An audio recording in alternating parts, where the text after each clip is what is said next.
Sounds like your method is journaling, right? Yeah, it changed my life because I felt like I had no control of my life. And I read this book, Biology of Belief, and I thought I was screwed because everyone said I was an idiot my whole life. And I read it, I'm like, wait, you can still change your brain. And all just knowing that, I read one sentence, story of the book. I'm just kidding, I read the whole thing. But, just knowing that, I was like, wow, you can change your brain. You can change how you feel and everything. So when I wrote in the journal, when you write in it, you're 40% more to do everything in it, but it changes your brain deeper than saying it out loud. So you can say stuff out loud, but if you write it, it'll change your brain. So you can change how you feel. Hey guys, welcome to Guys That Listen. I'm Peter, and we got a special guest, Dr. Donovan, on the podcast today. How's it going, guys?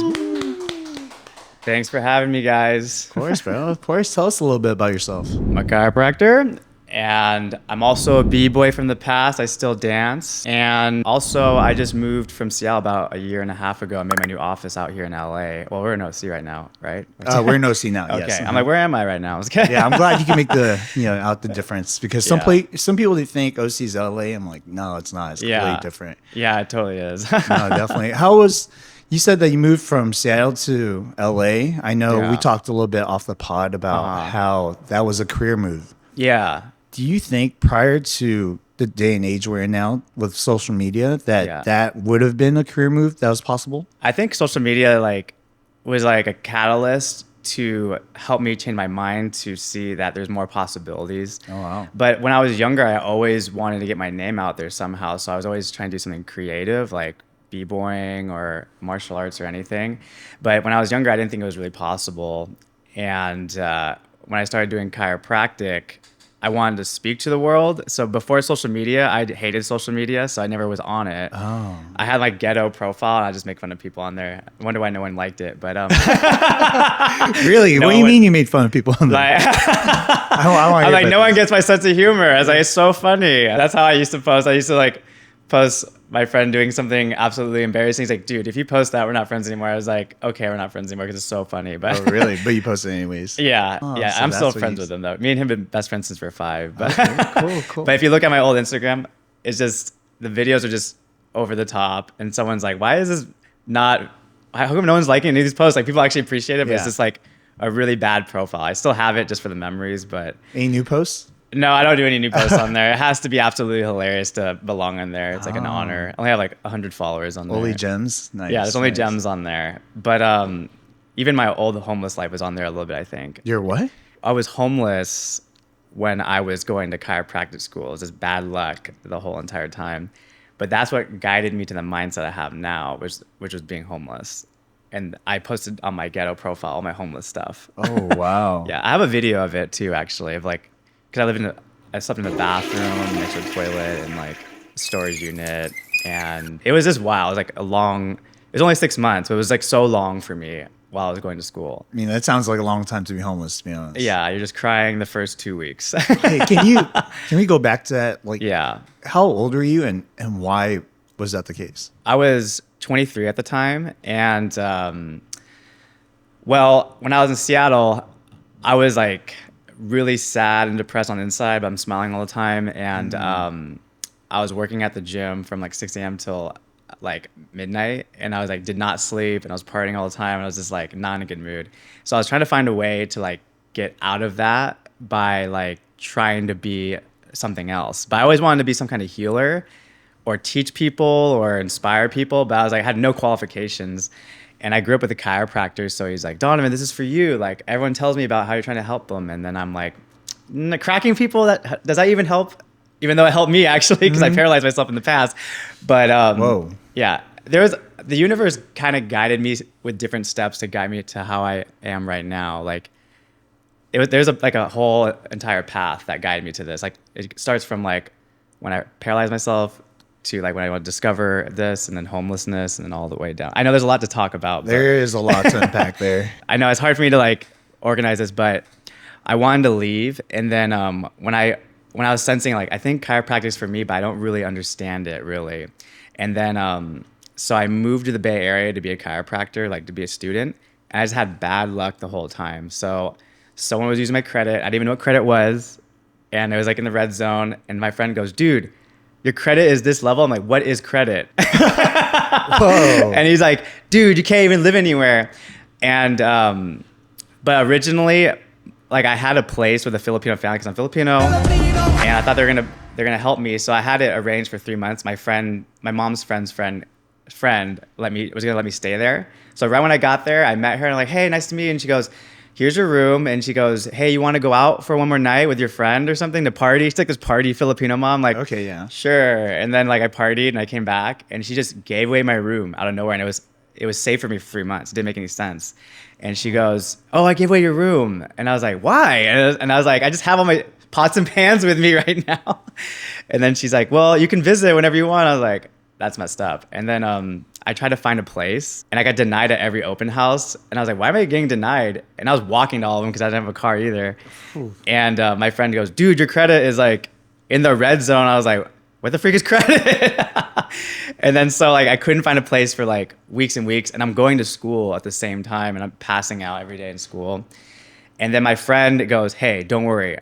I live at my boss's place. You can stay in there for like a week because he's on vacation. I'm like, okay, let's go. And he has this Indian boss who's like a multimillionaire in the city. So we go in there and I'm getting my clothes off. It's pitch black. I'm in my boxers. And then his boss turns on the light and he goes, what are you doing in here? And I was like, I thought you told me he was gone. He's like, I thought he was too. And then we're all naked together. What? And then I'm like, wait, the boss too? Yeah, the boss is because he's going to the restroom. Yeah, he's going to the restroom. We're both peeing together. I'm just kidding. I'm like, ah! And then we became best friends. Like, who is this? And then, so I was like, oh, we're about to leave. And then, so we left. And I was like, dude, where are we going to sleep? Because I have school at 6 a.m. And he goes, we're going to sleep in the public restroom. I'm like, are you serious? I'm like, used to be sheltered before I came out here. I'm just like freaking out. Yeah, that sounds like a wake-up call for sure. Yeah, so we slept next to some toilets. And we put some yoga mats out from like a public gym. And we just slept on it. And I have some photos of it, but it was a joke. I was like, ah, ha, ha, we're homeless. Wait, who's your friend? Did he get fired? He didn't get fired, but he was trying to make his dreams come true also out there. But he was not that rich at that time. Now he's much better now. But he was just staying with his boss in like his living room while he was working under him because he's an inventor for like products and stuff. Okay. And then that's why he's like, you can live in my boss's place for a week so we can figure it out. And then that all happened. And then my friend's like, don't worry, I'm going to help you. And then, so after the bathroom, he's like, I got a Miata I parked in a dark alley that we can sleep in. I'll be with you. I'm like, okay, fine. And then we go in there. It's like holes ripped on the top. It's like a 2-seater Miata. It was like ripped. And there's a stack of tickets on the Miata because like they came and tow it out. It's so a small alley. And then he's like, let's go sleep. I'm like, oh my God. And then this homeless guy left like all these presents in there. So we had to get baby wipes and like wipe it off. No. And then we just go in there and go to sleep. Like, and it was like so uncomfortable.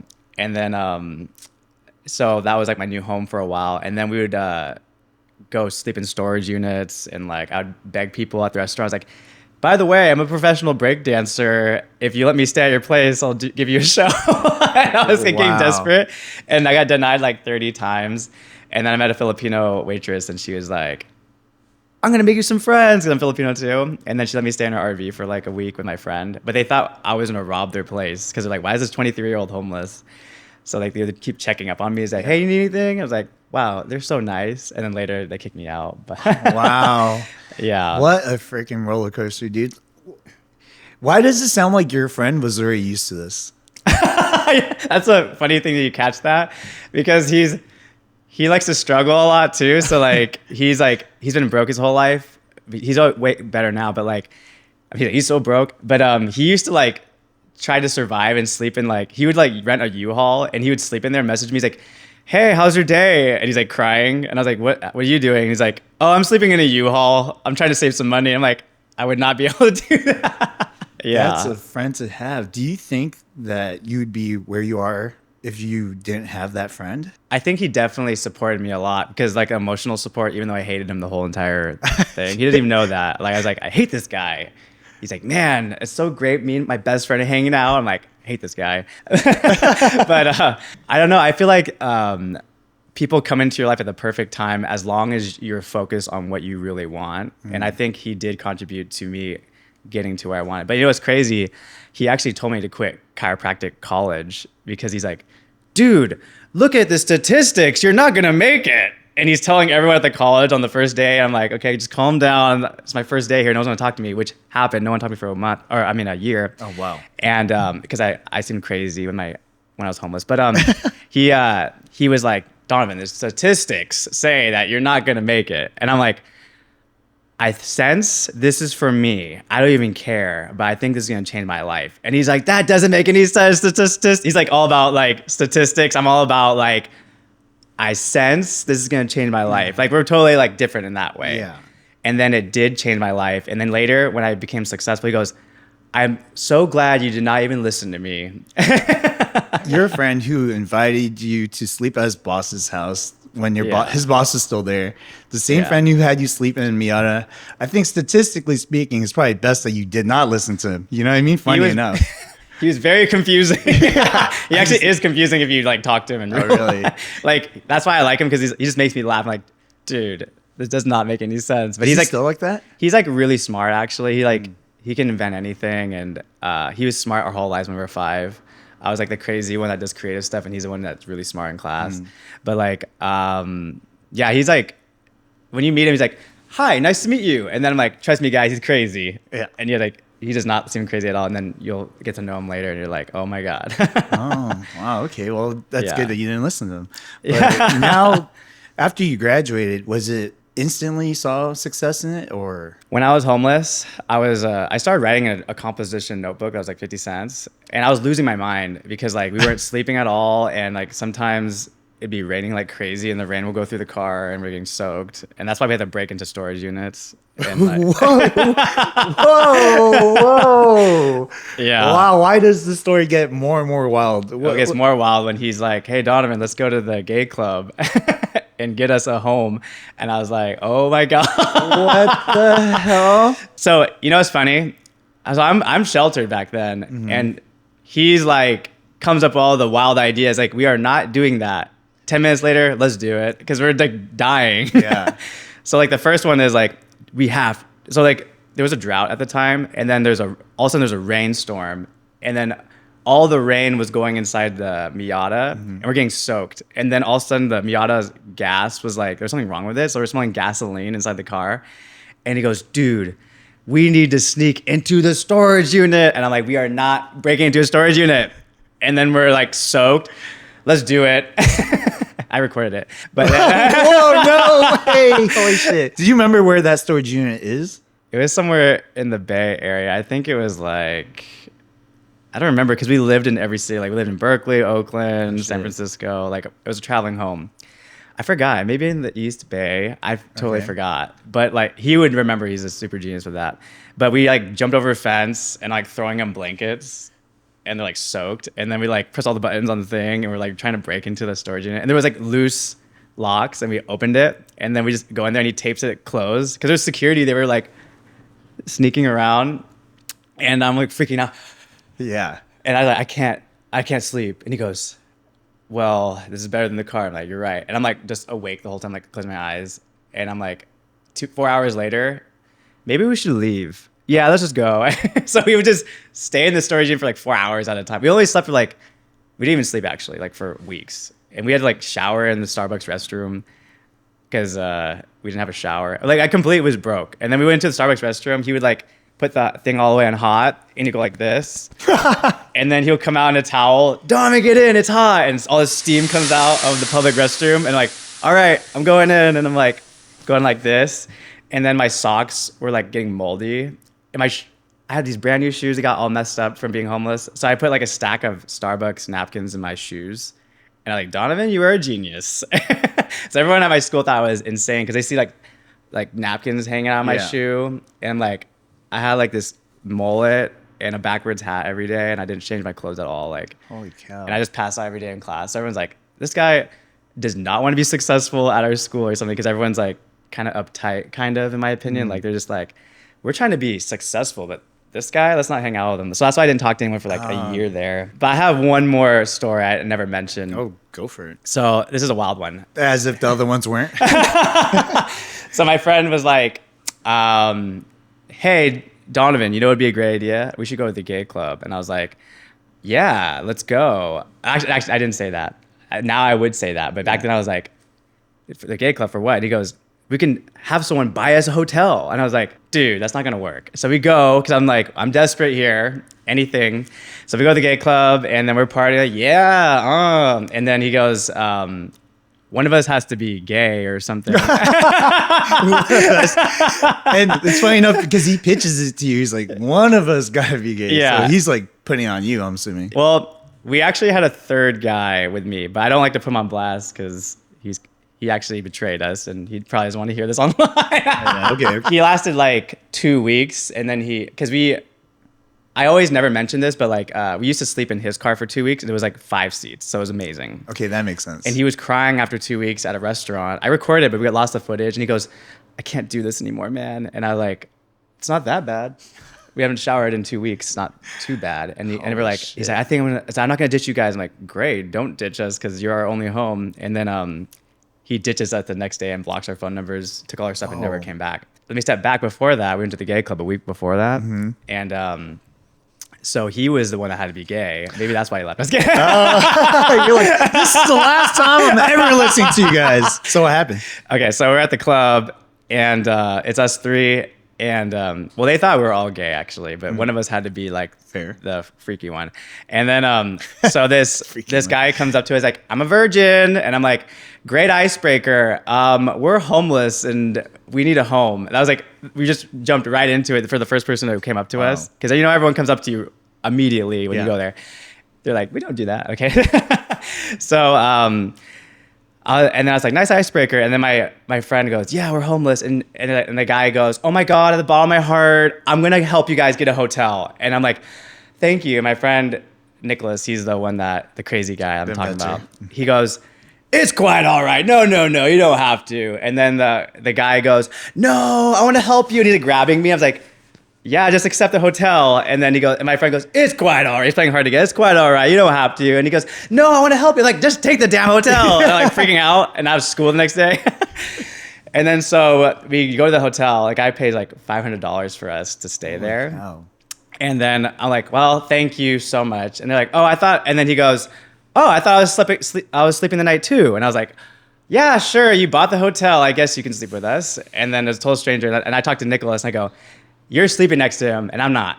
And he's like, why do I have to? I was like, your idea. And then, so we all go in the bed.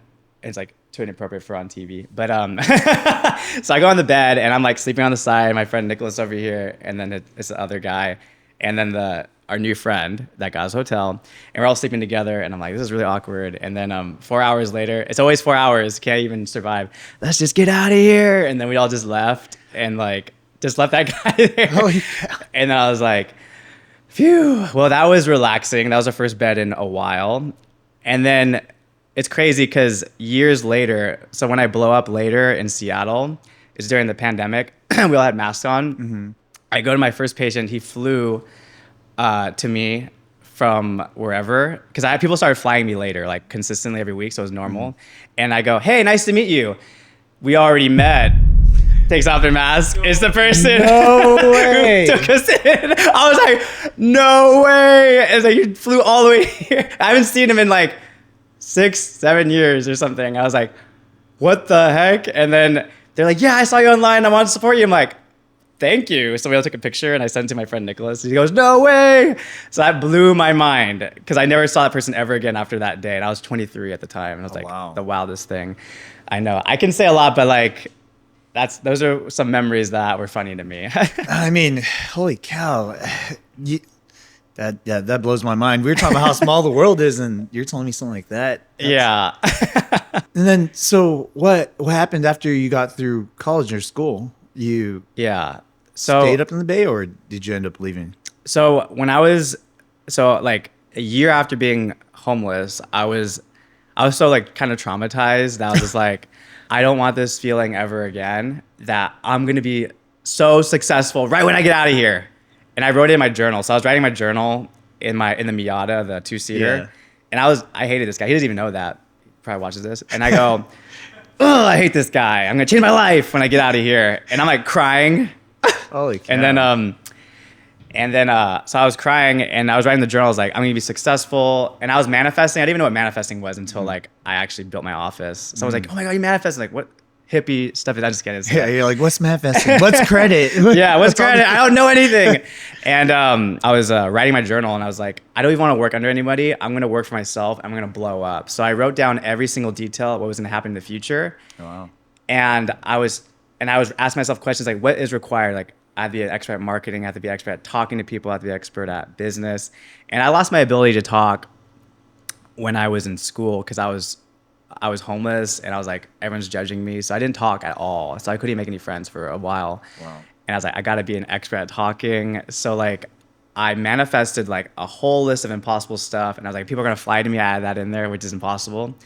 And then right when I got out, I was so ready and I already knew, and I never ran a business in my life. And I used to say out loud, I'm going to make it. And everyone's like, shut up. No, you're not. People at my school were saying it out loud. And you're not. You never ran a business in your life. And I was just like, such negative energy.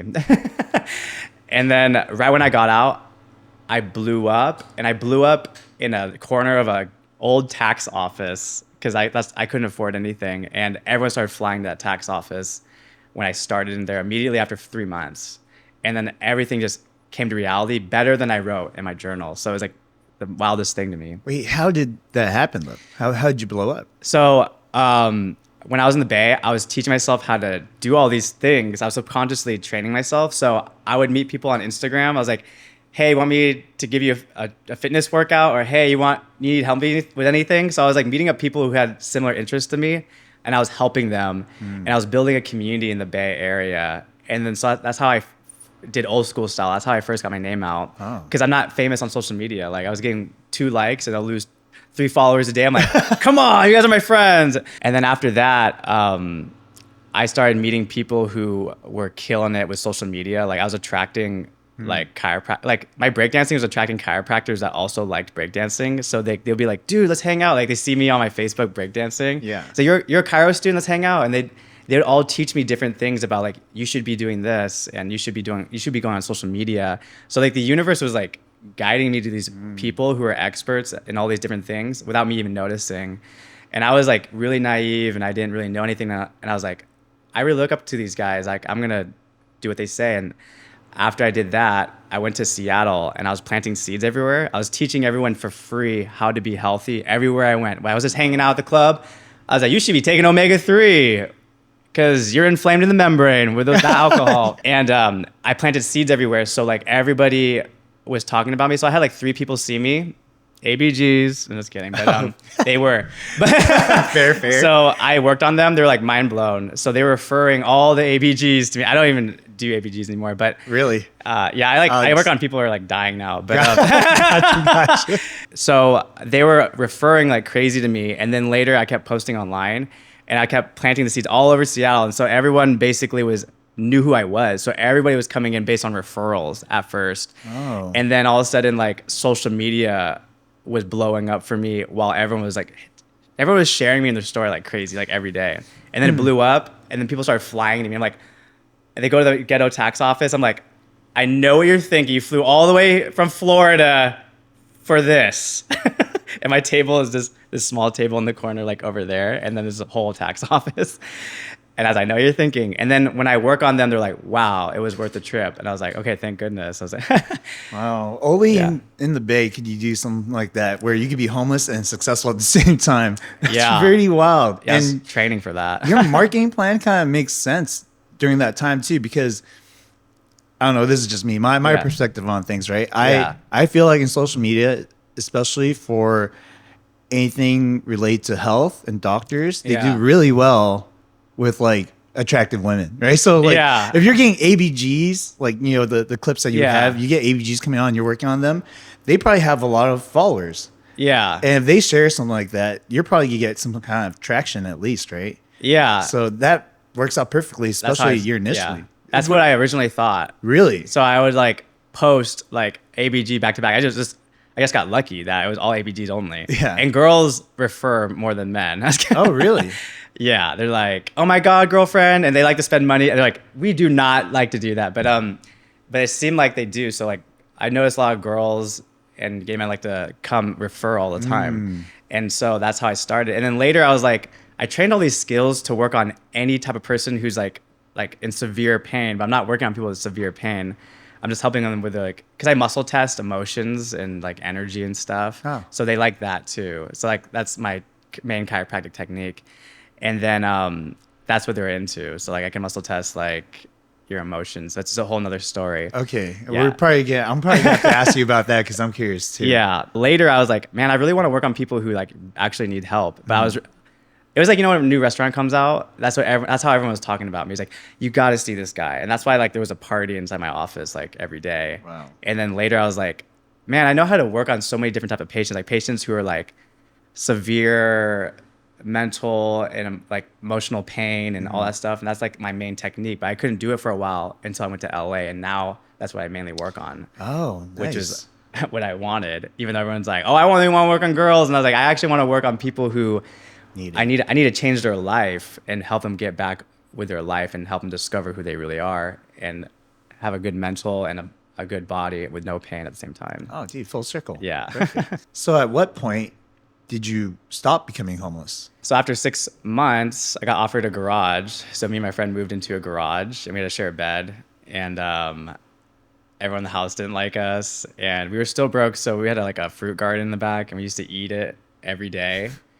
And then there's a girl who's like beefing with us. She's a British lady. She's like, I don't want you guys living here. Like, she didn't even barely know us. And she would go to our room every midnight and just open the door. I'm like, can we help you? Because, you know, the garage door is public. I don't want you guys here. I'm like, thanks for that information. We're going to go back to sleep now. So she did that every night. And then we used to eat all the fruit in the garden. And then she goes, I think I would like to get an orange. That sounds like a great thing. And then we're like, oh, crap. There's no more left. We've been eating them every day for months. And she goes outside, it's like all these orange peels everywhere. She's like, what the fuck? I was like, let's get out of here. As if she didn't hate you already. Yeah, so there was a lot of drama in that house, but that was one of my most memorable ones. Like, oh my God, we just ate every single fruit. Because there was a forest of fruits, and we ate all of them. On this podcast, like, geez, this guy's really annoying. No. I love it because like these stories don't really pop up too often on the podcast. So to see, especially when you got in, the feel I got for you was not this. Oh, you know, I felt like a really serious guy. not even like completely serious, but you seem very happy-go-lucky, you know. Yeah. And when you said you were sheltered, I was like, okay, that makes sense. But also at the same time to hear like how far you've gone or how, you know, like down there, I was like, holy shit, that's a lot for anyone. A lot of emotions. Yeah, it is. I mean, you mentioned that you've cried and like had to write out about your future because the moment that you were in a Miata, you're like, this is not what life is supposed to be like. Yeah. This entire time, where was your family? So my family, it was kind of weird at that time, but like I didn't want to go back because some of my family, I was working under them and I was basically a slave. And that's why I wanted to leave. And then, so I left to San Francisco and I didn't tell anybody that I was homeless because the school also threatened me. They said, we're going to kick you out and you have to go back home if you're homeless for like another week or something. And I just left Seattle like I was like depressed and I was like, I cannot leave and not have any success. So basically like me and my friend were like, we were like just doing this because I was like trying to survive and like make my dreams come true. And so I didn't tell anybody. And that's why I like just stayed out there. And because I was like super sad. I was like, I have to stay here and like get through this. How did you update them? Like, what was the phone calls like? Well, at first I was like, this lady betrayed me. And then they're like, oh my God, are you serious? And I was like, yeah. And then they're about to send me back home. I was like, oh my God, I can't go home. So that's why I just stayed out there. But also like, they couldn't really pay for me to like live somewhere. Like I couldn't even get a place because I got denied everywhere. Yeah. Like I was begging people to live at their place. Like I was like, I'll pay you anything, like anything I have in my wallet, basically. Like even if they tried to help me, I couldn't even get a home for some reason. Like, cause I used to beg every person at every restaurant, basically. Yeah, cause my credit was so bad. Like I couldn't find a place. That went on for how long? for like 6 months. Yeah, I mean, you went through pretty much everything in the book and more, sounds like. Yeah. So at what point did you feel like you were really successful? While I was in school, or Just at any point, because it sounds like even when you were in school, it was hard times, right? yeah. I mean, unless you could see like the silver lining in that. Yeah, well, like when I was in school, I thought the world was against me. So like I just had really bad luck, and I was getting malnutrition. So like I couldn't even go to the bathroom. I was like so constipated, and I'd be passed out in all the classes, and no one would talk to me, and like people would judge me and like say mean things to me. I'm like, oh my god, everyone in California is so mean. That's how I thought. Like it's your perception is how you feel. Like you can think everything's awesome, or you can think anything's bad. So anytime something bad happens to you, you think you have bad luck. Yeah. And so no one talked to me for like a year. And when I started writing to myself, I started hyping myself up. So like one day, I wrote my journal. I wrote my mood at the bottom, scale 1 to 10. I'd be like, today I'm living in a garbage can with my mood, 3 out of 10 or something. And the next day I was like, I went to school and I was failing a lot of the tests. And then so like over time, I was like, I got to be a badass. So like I would just study nonstop. And then one day I met this guy who does backflips at my school. And then one of my goals was like, I want to do a backflip, even though I'm going to school. It's like my dream to do a backflip. What B-boy doesn't know how to do a backflip? True. And then, so he taught me how to do a backflip in a day. And then I was like, dude, that was amazing. So I wrote in my journal, 10 out of 10 mood, even though I'm homeless. And I was like, wait, if I succeed at everything I want my whole entire life, I'll be in a good mood all the time. So I just started just accomplishing all these goals. And then I started like reading books and like motivating myself to be the best person. So when I discovered what made me happy, it was actually working on myself. And then that's how I started building this character that I always wanted. And that's what guided me to success while I was in school. So when I was like, I think about 25, I didn't have any success like online or in person, but I had success in my mind that I was this amazing person. So I had this perception that I'm amazing and I'm going to change people's lives even though I'm still in school. Wow. And it was based on my journal. Because once I discovered the backflip, literally, it was a backflip that made me discover this. I should be great at everything I want, like intelligence, mind, body, everything, and health. So I became this person. I drew a picture of Batman. I was like, I want to be like Batman. And I tried to be like that. And then I had this delusion of like how great of a person I was. And that's when I felt successful, even though I had no success at all. And that's what made me succeed right when I left, because I had that perception of life. Wow. Yeah. That's crazy powerful. The fact that backflip completely shifted your mindset. I mean, be honest. Yeah. That's what it was. You know, when I was talking to you about it, you said like, oh, while in college or while in school. I totally meant like when you found success financially. Oh, yeah. You were talking about your belief system. Yes. That's what got me success financially. Yeah. Because I had an illusion I was successful in my mind because that was more valuable than money at the time. And then the next goal was, I'm going to create this successful office. What is the perception of that success? Everybody knows about me. Everyone's going. I have good finances. And so that was another goal that I wanted to accomplish. And then that happened like basically when the pandemic happened, when we were all allowed to go outside. And I was like, damn, this is going to ruin my my goals right now. Yeah, I was like, come on, this pandemic's ruining my life because I had to start an office at this time. And that's when I blew up in the tax office during that time, actually. Yeah. That's super ironic. Yeah. The time that you thought your life was over is actually when it kind of started. Yeah, I was just like, damn, when I'm finally gonna like make my dreams come true, this happens. Yeah. I wasn't even worried about I was worried about my career. You seem like a very resilient person. And you said you were sheltered most of your life. So Yeah. where did all this like grit kind of come from? Well, my dad was tough, but he wouldn't let me leave the house. Oh, what do you mean by tough? He was like a street fighter. He's like a giant, buff Croatian guy, and like he did whatever he wanted. But he had like a great mindset. Like he inspired me. He goes, I used to not talk my whole life. I didn't talk until I was mute until I was like 17 or 18. Wait. So I was hiding behind people. You're mute, or you just Like I knew how to speak English. Okay. But I couldn't get a word out of my mouth. I'd be like, Wow. like a mime. So I was like, hey, what's your name? Like, God damn it. I give up. So I wasn't talking my whole life, and it was ruining my life. And my friend Nicholas, he was like, I met him when I was 5, and he's like, hey, nice to meet you. I'm Nick. He's like this mature little kid. I'm like, hi, or whatever. That's the only word I know.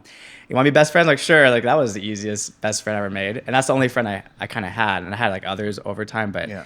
he would always tell everyone, like, trust me, guys, Donovan talks all the time. Like, I'm this imaginary friend. And everyone's like, shut up. He does not talk. And I'm like this shadow behind him that's just there.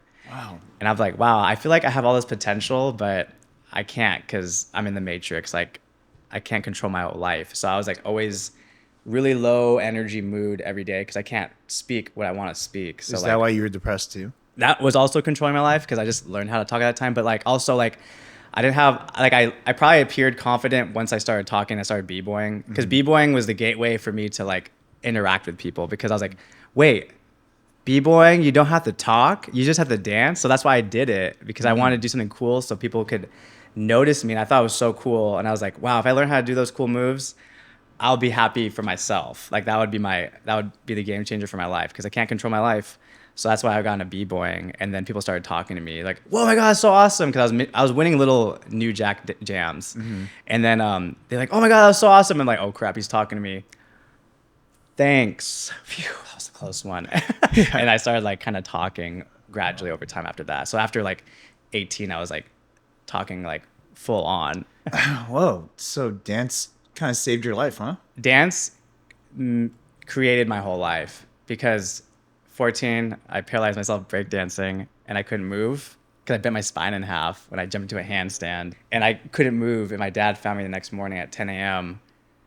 because I did at midnight and he goes, what the heck? And he carried me to his friend who was a chiropractor and he adjusted me and I was instantly walking. I didn't even know what he was doing to me. I didn't even know he was a doctor. I just call him doctor. And I realized it was a doctor like years later. I was very confused about chiropractic. And then breakdancing guided me to speak. And then it guided me to go to school. And then it also guided me to meet all these amazing healers that taught me everything I know because they all love breakdancing. That's how I met them. Because I didn't reach out to them. They reached out to me. They're like, dude, dope, I love breakdancing. I used to do it when I was younger. And I'm like, really? And then that's how we met up. And then they taught me, one of them taught me social media marketing. One of them taught me how to do muscle testing and emotional stuff. Like everyone was teaching me everything and they all were guiding me from breakdancing. Like the universe was like, you are going to breakdance and it's going to change your life. Wow. You've lived a very hectic life, my friend. So I'm listening to your storyline and you paralyzed yourself when you were 14. Yeah. Breakdancing. You went to school. You left your house to move to the Bay. You went to school. You were homeless for 6 months. And then you were practicing your chiropractic work at tax office. Yeah. And then you find some success during COVID. At any point were you dating at this time? No, the universe didn't want me to. That's the one thing. That's the one thing the universe like, yeah, stay put, focus on your shit. Yeah. We'll get to that later. That's funny because I always say that and I'm like, oh damn, because I was like hopeless romantic when I was younger. Mm-hmm. I'm like, go out with me, but nothing comes out of my mouth, so I'm screwed. Yeah. And then so that's why I couldn't. I was like, man, I don't look that bad. Why are all these guys getting girls? And I guess you have to learn how to talk. Yeah. And then I always reflect back, like if I was dating somebody, I would have just dedicated my whole life to them and got married. Really and then I wouldn't. romantic. Yeah, and I wouldn't even care about my dreams. Like my dreams already came true, and with this person, I'm done. And that's how I was. I'm not even kidding. Like that's how I was when I was younger. Was there any reason for that? When you grow up and you're watching all these Disney movies, I watch all the girliest movies. I'm just kidding, they're great. But you just have this illusion, like, and especially when you're Filipino, you're like, oh, you gotta get married and all this stuff, and you have to find somebody. And I thought that's what life was about. It wasn't about career. It wasn't. And I thought that was like my life. Literally, I'm like trying to find a girlfriend at that time. Wow. And then now I reflect back, like if I did, I wouldn't even be here right now because they would have guided me to a different path probably.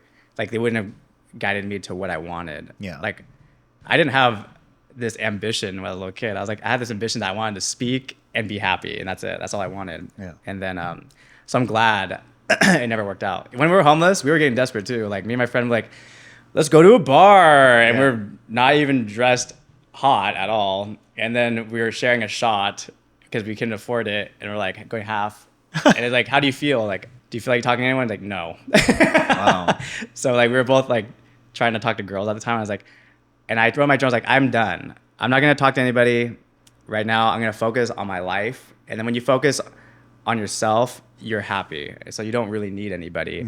So has that changed? Because from what I'm getting out of you, you've gone through rejection so many times with different things outside of, dating, that it seems like you would have to get better at handling rejections, right? And at this point in your life where probably the most successful version of yourself, the most happiest too, it would be probably like the easiest thing to do. Yeah, it actually is. Like, when you discover who you are, you attract everything. And also, especially if you forgive people who done you wrong, because when, like, I had a lot of people who were like beefing with me in dance and life, and I used to be like, oh, I hate this guy. Like, I don't even care if this guy's life improves. And then after discovering myself, I was like, I forgive everybody throughout my whole entire life. Like, everyone's going through something. It's better to forgive than to hate somebody. So ever since I started forgiving people, I created this person that controls their life. And even if someone's being mean to me, I'm like still nice. I'm like,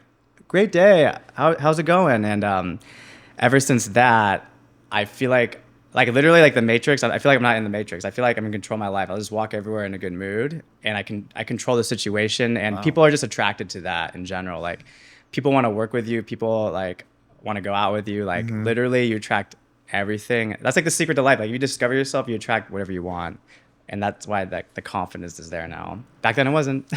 Yeah, dude, that's powerful stuff. So when did you ever prioritize dating afterwards? Or was it just something that kind of came to you? It like just, when I was homeless, I was trying to date. Like, I'd be sitting by myself at a restaurant and someone's like, give me their number. And I'm like, that's weird. And I'll meet them up. And then they're smoking cigarettes in front of me.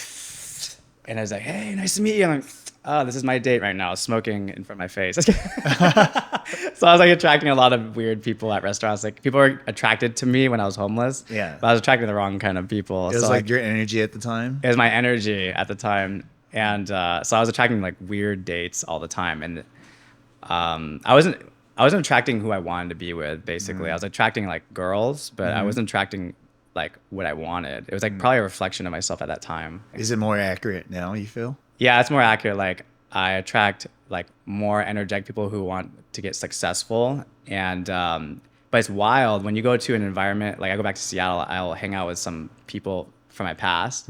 I'll attract people who are kind of toxic, and I'm like, oh, whoa, I gotta step back. And because if I initiate, I feel like my energy will go down. So I have to kind of control like who I talk to and who I attract. So like, it goes hand in hand. Like, you have to change your environment, literally. Yeah. Wow. Was that hard for you? Because I've gone through something similar too, where, I still hang out with a lot of people, I guess, in my present, because I still hang out with them. Yeah. But I do feel, some people could be very toxic. Yeah. So I always try to like let go, but I don't know. Maybe I like toxic. I have no idea. Me too. It's kind of hard. It's kind of hard to let go. So, you know what I mean? That's the most addictive thing. I think people don't talk about that enough. Like how addictive it is to be with toxic people sometimes. Oh, they're fun. Yeah, they're fun. If you want to have fun, hang out with a toxic person. But yeah, it's weird. Like, I have this ongoing thing in my head where I almost don't want to let go of it, because I've made it in my head where I am also that person. Yeah. If that makes sense. Yeah, sometimes I feel like I get toxic too. Really? It's like, because I know who I am and I write about it. I'm like, I created this person, but also I might be kind of crazy in this area. So I kind of have to avoid it sometimes. So like, the only way I avoid it is that I'm hanging out with high energy people. And then once in a while you can hang out with the toxic people, but you can't give them that much time, or else they're going to explode one day. Yeah. They only get one hangout every 3 months, maybe. I don't know. Maybe that's too long. Oh, that's fair. You're like rationing your energy, because there's that saying. It's like, if you hang out with like 5 toxic people, you'll be the 6th toxic one, right? Yeah, it's like, but yeah, exactly. But I also think I always want to raise up the average, if that makes sense. Yeah. It's like a rising tide, lifts all boats, that kind of thing. So when I come back like a new person or a better version of myself, like I want to bring that back to like some of my toxic friends and kind of show them what I've learned, because we all hopefully become a better person as we grow older, you know, Yeah. because if, let's say, people were to judge you in the days that you're really struggling and not giving Yeah. you a chance like that, you know, maybe that's what these people are still going through sometimes. Yeah, I agree. Like, I actually do always talk to a lot of people who are from my past, and I try to improve their lives. And that's another thing I do. I try to teach people for free. It's like, dude, let's change your life, man. Or like, Yeah. nah, man, I can't make it. But I have like this endless energy to keep helping them. So like, I do like hang out with my old people in like Seattle because I like to help them, because I'm like, I want you to experience the same feeling I'm feeling right now. Yeah. So I never give up on them. So Wow. that's why I still like to hang out with my friends who are not getting anywhere, and they're fun. Can I like, what are you doing, man? It's like my only break right now, because I like, if I talk to too many successful people, it's just like a lot of energy, really. Yeah. But when you talk to your old friends, like, what's up? Let's talk about something funny. Who do you have a crush on? I'm like, what are you, like 16? That's what he says to me. But sounds like you're in a great place right now, right? Yeah. Like in your life and everything that you've been doing, a lot of success. You're hanging out with people who lift you up. Is there anything you feel like you're still struggling with? It's a part of life, because if you don't struggle, you can't get to the next level. Yeah. Because even when I was working in Seattle, I was like, wow, this cool stuff is happening, but my mood wasn't even up there anymore. So I had to discover like what's missing in my life, because you have to know your purpose, or else you're gonna be stagnant and you can't live your life how you want it. And so that's when I was like, I need to move to LA. I'm sensing, because when you know yourself and you write about it, you're like, you write the same thing over and over. I need to go to LA. I need to go to LA. Then I'm like, my subconscious is telling me to go to LA because I'm gonna be more happy and successful, because I want to be around more creative people and like make an impact, because I feel like LA was kind of the gateway for that. But when I moved to LA, I actually had bad luck, and so I had a wait list of like hundreds of people for LA just to establish my new office, right? And I sold my other office to my brother, so he had like this really packed office, the one I made, and with all the ABGs you can have. I'm just kidding, but Blown up. And when I moved to LA, out of nowhere, like all the patients like canceled their visit, and then I only saw like some of them, and then I was like, that's okay. Like, I blew up with this other office, and then out of nowhere, like I was having this bad luck, and I was getting anxiety, and like I wasn't getting consistent patients for some, because I'm new here. Like, I don't know anybody. Actually, I have no friends here or family or anything. So I was just like, okay, I'm big on social media, but like for some reason the universe is like not giving me the same experience how I had in Seattle. So I was talking to myself, I was like, I gotta take it to the next level. And how am I gonna do that? So I started writing about it, even though I'm going through all this stuff, because I'm building a new office from scratch. I'm trying to make it the biggest office in LA. And nice. So I was like in low mood. I was just like, this is not the same experience. So I had to tell myself like, okay, I gotta build a community from scratch, like I did in the Bay and Seattle. I gotta get my name out there somehow. I gotta change up what I'm doing. I gotta change like what kind of people I'm attracting. So later, after about 3 months, I started like talking to one person at a time. In the beginning, I was attracting bad energy, actually. I was getting all these weird collabs, and everyone's like, you gotta pay me for this. I'm like, pay you? I didn't even want you on my chiropractic show or something. Yeah. So I was like attracting the weirdest energy. What was the weirdest collab you had? This girl, she's like, hey, that's me. But she was like, so I was doing collabs with people, but it wasn't even getting me anyone, because they didn't even care. Like, they're not trying to like help me. Like, we didn't have a good connection. Because you get bad collabs. You're like, oh, you can't collab with anybody. Yeah. So you get bad collabs. And so you're like wasting like an hour of your time with them, and they're just like, and you're editing all the videos yourself, and you're like, it's like bad. But the funniest one was like, hey, I want to do a chiropractic thing where you can record it. I'm like, okay, cool. I'm trying to meet more people and get my name out. And she's like, we got to do a video call. And then we do a video call. It's like, okay, so how much are you paying me? Like $1,000. And she's acting like a big deal. I'm like, what? I was like, you're not even big in anything, and you wouldn't be good on and she's like, excuse me? Oh, shit. It was like the weirdest energy, and she was like expecting all this stuff for free. And even another person was like, I'm so glad to work with you. I want to get adjusted by you for free for the whole year, and we can make a series. I'm like, I don't even want you recorded. Yeah. They know who they are. I'm just kidding. And so I was attracting that a lot. Like, people were trying to take advantage of me and not even market me, but they didn't even have like an audience or anything. Those are the type of people I was attracting. And later I'm like, I am done with collabs. And then later someone hits me up, and she was big in South Africa. She's an actress. Oh. And she had like 3 million. And she goes, hey, I love what you do. I'll do anything. I'll pay you. I'll collab with you. I'm like, I'm done with collabs. You can pay. And then her friend goes, she's a big deal. She's not paying anything. And I'm like, I don't like collabs. I'm having bad experience. And then I was like, okay, fine, let's just do this. And then we did the collab, and then she had such a mind-blowing experience, like very emotional trauma and everything. And I did all this emotional muscle testing, and she just let it all out. And she's like, whoa, it just blew my mind. And she goes, I am sharing this experience. And then I gave her an adjustment also, occipital lift over here. And she goes, are you married? And then we all just started laughing, and we post that. It goes viral, and everyone in South Africa is sharing it on their article. Proposes to LA chiropractor, and it just goes viral. And everyone from South Africa was just like trying to fly to me, and they're like, are you gonna build an office out here? Like, it was like a million, like hundreds and hundreds of emails from South Africa. Whoa. I was like, who is this person? I look her up, I was like, oh my gosh, she's like this comedian, action star person in that country. I was like, wow, that's wild. And she has like really great energy. And that was one of the first people that had great energy. And ever since then, I was like, hey, I think I should connect with more people like this. I can't be narrow-minded. And then I just need to attract it. So later, I started getting into the Filipino community, and they got me out there. And I was attracting great energy ever since. And I just started blowing up by just talking to people in person. It wasn't online. I was getting myself out here in LA by getting in all the communities and attracting the right energy. And she just gave me that extra energy to be like, I think like we got to talk to more positive people that want to make a difference in each other's lives. So like I started getting out there just based on like talking to people in real life, old school style.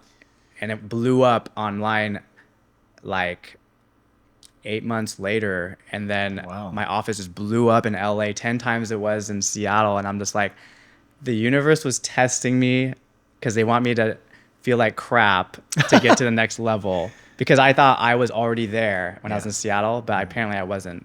So the universe was like, I'm going to teach you a lesson. I'm going to make you like lose everything and get 10 times what you did in Seattle. And I just blew up, and it's only been like a little bit over a year, and I'm here today, and it's just like wild. Wow, that's insane, because I do get that same feeling sometimes with being on a podcast, bringing on guests, because there are some people who legitimately just come on here to be like, oh, here's my book, you know, like, I should come. I'm like, then off camera it's like crickets, you know? It's like, oh, you're just here for yourself. You're not like, it's not mutually beneficial. Here you are, like, there is like an off camera dynamic that you're able to read more if the person's really gonna benefit you, you know. It's not like the mindset that you want to come into it. It's for me, like, I just want to have a good conversation. Like, I'm not, it's nothing to me. You know? Like, I could be taunts to anyone. Like, I you know, people always ask me like, how do you vet your guests? And I was like, oh, just off of how they are, their energy, you know. Like, I'll see what they're about. If they seem like they're authentic, then it doesn't really matter how many followers they have. You know? For me, it's like it's about, can we have a good conversation, right? Really, that's what it comes down to me when I have this podcast. So, and obviously, I think you focus on that a lot too. I like talking too. I mean, that's probably one of the things that differentiates you from any other chiropractor, right? Is that you can have these conversations with these people, and through the videos I have seen, like, it seems very authentic and genuine. So it helps a lot. Of course. You know, in the process of blowing up, right, there's always like almost like I don't want to say price to pay, but there is some growing pains with blowing up.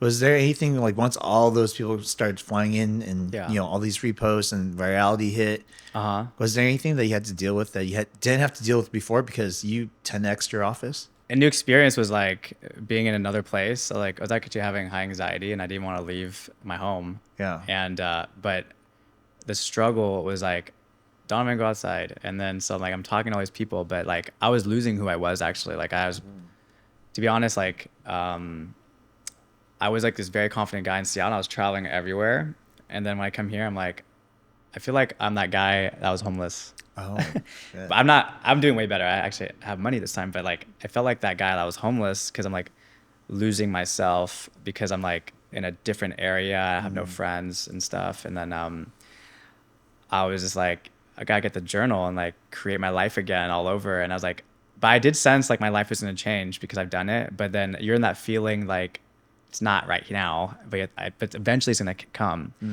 So like I did feel like I lost myself for like almost like half a year or more actually. Like, and this was just last year. Oh wow. No one even knew that. Like I'm going to all these events. Everyone's like, damn, how are you making this all happen? I'm like, I'm going through it right now, but like, That's tough. So what made that feeling go away or change? it was understanding myself, but it takes time. But I had to rebuild myself and like, as a what's missing right now, and then I have to like relearn how to do new things. I have to build a new community because the community in Seattle is way different. And so like, I was getting all these new experiences I never experienced in my life. Like I'm going to events that had a lot of important people, I guess. And I was talking to a lot of different types of people. And I was like, well, this is weird. Like I'm new to LA and I'm getting these gateways. And then I was building my way back to the top again by just talking to all these people. And then people, they were really receptive to me. So I'm just like, I guess I'm not that crappy of a person if people like love talking to me. And then that's how I started building a community out here. And but to be honest, I had this feeling like I lost myself and I had to like recreate myself again. And it was like not even too long ago. And it's just like, wow, I can't believe I've changed my life 10 times it was in Seattle. It was just like, I'm completely mind blown that the universe, I was like, this guy's crazy. The universe is like actually still guiding me, even if it's trying to put me through crap every time or whatever. What was because you said you had to recreate yourself. What Yeah. was this new version of yourself? Like I had to have that feeling that I'm making the biggest impact compared to the other Donovan. So the other Donovan, that my goal in Seattle was like, I'm going to be the most popular office in Seattle. And then it happened in 3 months. And then I was like, wow, I never thought I would ever do that because homeless me wanted that. That was the goal I wrote in there. And then I was like, but I think we're all in this universe for a purpose and we have to live it the best we can and make our dreams come true. And I was like, I think there's more potential in me than I think. So I had to recreate myself and feel like I'm like this worldwide guy and I'm helping people with impossible conditions and stuff. Like, for example, like tailbone. If you saw my videos, like, what are these videos? Tailbone videos. Yeah. Like it looks inappropriate, but a lot of people around the world are suffering from that and they can't even sit down ever again. And I worked on a guy who he lost both his jobs that are sit-down jobs. He's in excruciating pain. He's paying $4,000 in epidural. Oof. And he's paying thousands of dollars and he's like losing money. And then the doctor's like, if you can't figure this out now, we're going to cut it off. And it's in 6 months. So he sees me online and I post this video. There's like these weird viral videos of people working on people's butts or something. I'm like, believe it or not, guys, that can help you if you're dying from tailbone pain. And I'm not promoting I do it, but I know how to do almost every treatment. And he goes, I know you're going to help me. I'm like, excuse me? On this video? What do you mean? Drives in excruciating pain all the way from Arizona to see me. He's like dying. And he goes, I know you're going to fix this. I'm like, what are you talking about here? My tailbone. And I'm like, what? And he fell on it so hard that he cannot sit down. He's like crying. Holy cow. And he sees a chiropractor 3 times a week, physical therapist 3 times a week. No one's doing anything for 6 months. I'm like, okay, so there's all these expectations for me and you came all the way here. We were fixing this. So I work on it and I end up adjusting it and the pain immediately goes away for the first time in 6 months and in like 15 minutes. Wow. And then he goes, and I go, should we make this an educational video? And he goes, I do not want to show my face, but you just changed my life. And I was like, it's okay. We can just have you face down. I'll just talk about it. So we just say, this guy came with tailbone pain and this is history, like everything I told you. And then the video goes viral and everyone around the world is like, I am suffering from this. No one can figure it out. I've been going to so many doctors.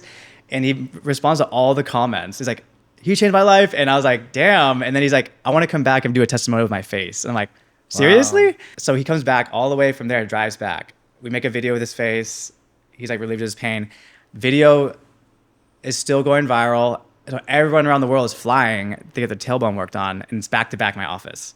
Whoa. So I'm working on a condition like most people don't know how to fix, which is wild. I'm sure there's a lot of chiropractors that work on it, but like not a lot want to work on it. So like I've been working on all these complicated conditions ever since that, and like these emotional pain conditions, all that stuff. So that was a gateway to like me working on people that their lives are ruined because of this. That's the other thing that you're mentioning. Yeah. You Yeah. want to do those kind of treatments. Yeah, I was like, I wasn't choosing this one, but Yeah. but I attract more than just that too. Like people who can't, they've been to 10 people, can't figure it out. And I'm like, let's figure it out today. And then I manifested that. So I've been attracting all these people that come in like shaking, or like I'm dying in pain. Like this is ruining my life for this long, or I fell on my face from the ceiling, or I shattered my face, or like I can't breathe through my nose. Like I've been attracting all these people every day. I'm not even kidding, that are dying in emotional pain. Like, cause your body and your mind go together. Like if you're psyching out, you're in pain. If you're in pain, you have a mental issue too. Yeah. So like I've been working on those people every day, and that's what I manifested. I'm like, why would you want that? That's complicated to work on every day. But that's what I feel like my purpose was, to like help these people change their life so they can actually live their life to discover their purpose, which so their body can actually heal. So like I manifested that, and it's been coming true. Dude. You know how you mentioned that those kind of things a lot of people get treatment for, but they don't, Yeah. it doesn't really work. Yeah. What, I have to ask you, what makes what you're doing so different than what they're doing? Like when it comes to like any type of health practitioner, they're all kind of different. And then with chiropractic, especially chiropractic, there's actually over 200 chiropractic techniques. But when you go to school, you learn traditional chiropractic, which is cracking their neck, spine, and low back. But usually that's the extent of the practice. And then you'll have all these people coming in like, I have back pain, but my jaw, I just fell on it and I need some help. And no one works on it. And they're like, I don't touch the jaw at all, or I don't work on your foot at all, or, oh, you're highly emotional. I don't understand why. And when we're in school, you have the opportunity to learn.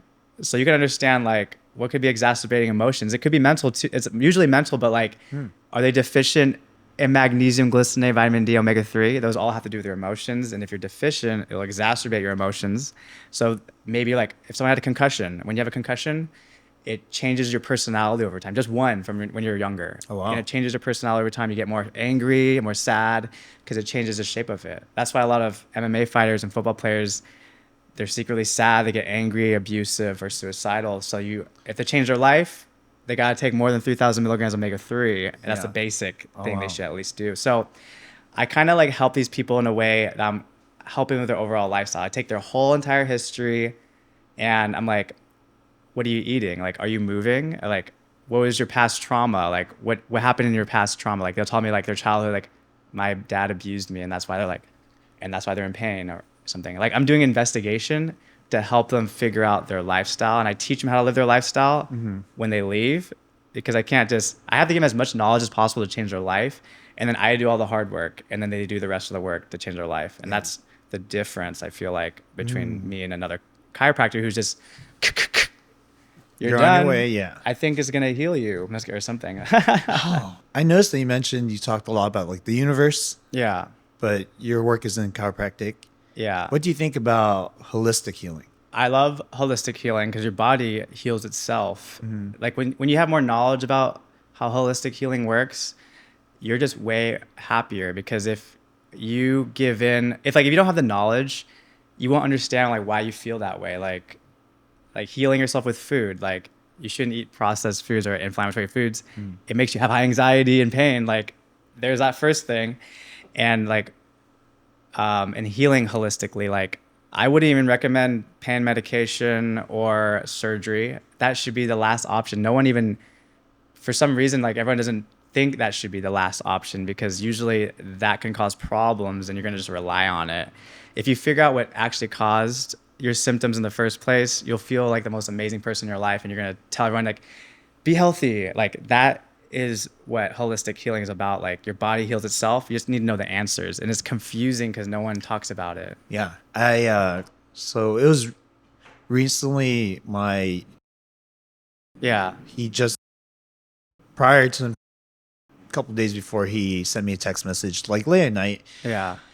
and he was like, oh, I've really opened up to you as, like, I'm sorry. And I was like, okay, no, it's fine. Yeah. Like what's up? And he was like, oh, I just want to let you know, like after I'm going to kill myself. Wow. Yeah. So I was just sitting there. I was like, wow, holy cow. It's like, 11 p.m. I did not expect that, so I was like, where are you right now? And he's like, oh, I'm just at home. I'm like, okay, I'm gonna take you to go, for a drive. Are Yeah. you okay with that? He's like, yeah, I'll get ready. I was like, okay. So I took him out for a drive, and we talked about everything, and in my head, I was like, what could possibly be causing him to feel like this? Yeah. And you want to go through all the psychological reasons, right? Uh-huh. Like, was there any kind of bullying? Was there a lot of stress? Things like that. But I've also noticed that he doesn't know how to process his like emotions. Like Yeah. he's just so he's Mhm. constantly doing something, Yeah. and not always something that's gonna benefit him. So he's Uh-huh. always on his phone. You Yeah. know what I mean? He doesn't know how to communicate unless it's through like a DM Yeah. or a text message. Mhm. And I told him, I was just like, hey, like I'm not sure what this is exactly, because I didn't want the first thing for me to say is like, you need to go seek help through a Yeah. specialist, Yeah. right? Because that's not what he wants to hear, or what Uh-huh. it seems like what he needs to hear at that point. I was like, oh, how about we sit down, we like journal through some stuff, because I journal. So I was like, oh, Yeah. how about we write things down together? So I bought him a journal, and I was like, let's journal through like your thought process and what you're thinking and where your problem points are, and then eventually he was just saying like, I feel like I'm not worth anything. Like if I die, like no one would care. Yeah. I'm not. My life has no value, and everyone has it better than me. Like Yeah. everyone's so talented, everyone's this and that, and I have nothing. Yeah.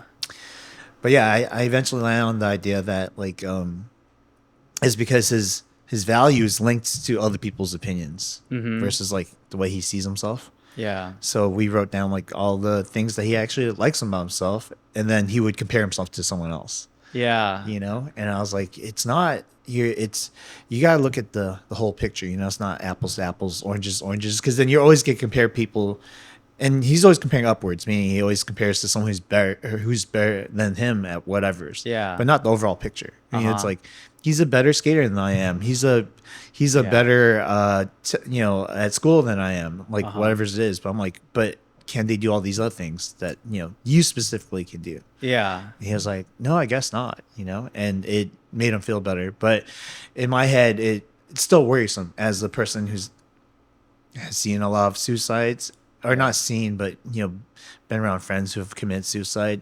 Like, you just never know, when they Yeah. say they're okay, like, is that really the case? And right now I'm struggling to find the balance, because he's like, don't tell anyone.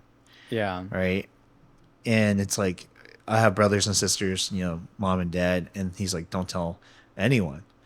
And to Yeah. me, it's like, okay, so I gotta be like the one, Yeah. eventually he opened up to, but even then I was like, she's freaking out, right? Mhm. She calls me and she's crying and she's like, I'm depressed.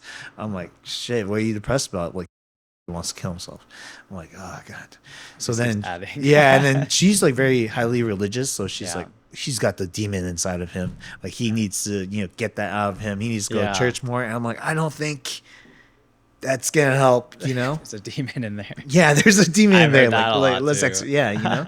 So it's really hard. Like, Uh-huh. I don't quite know what to do in that case. I know it sounds like crazy, because we're talking about all this Yeah. healing and like holistic healing. Yeah. For me, it's like I'm just trying to, like you. I want people to get better, and that's Yeah. kind of like the part of the podcast is like, people feel all these things, and the body kind of keeps track, So Yeah, and definitely. you think it's always like a physical thing that causes it, but Yeah. emotionally, yeah, there's a lot. And outside of just the emotionally, like the emotion things, you have things like, are you like nutrient deficient, right? Yeah. Those things matter. It was like one of the first steps. Yeah. Yeah, like because with the mental, like when they're, of course, like their environment crafts their brain and their genes, and like when someone's like, you're an idiot, you believe you're an idiot your whole life, or like people put you down, and that's why I didn't talk, because of trauma, probably because there's too much yelling and stuff breaking all the time. Yeah. And I'm like trying to people please at that time, like, I'll say whatever you want.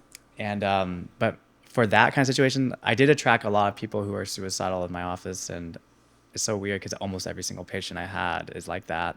Oh. And I was like, how is this even happening? And that's how I actually got into like emotional techniques and learning like what other factors they should add, because sometimes you can't control how they feel. You can't.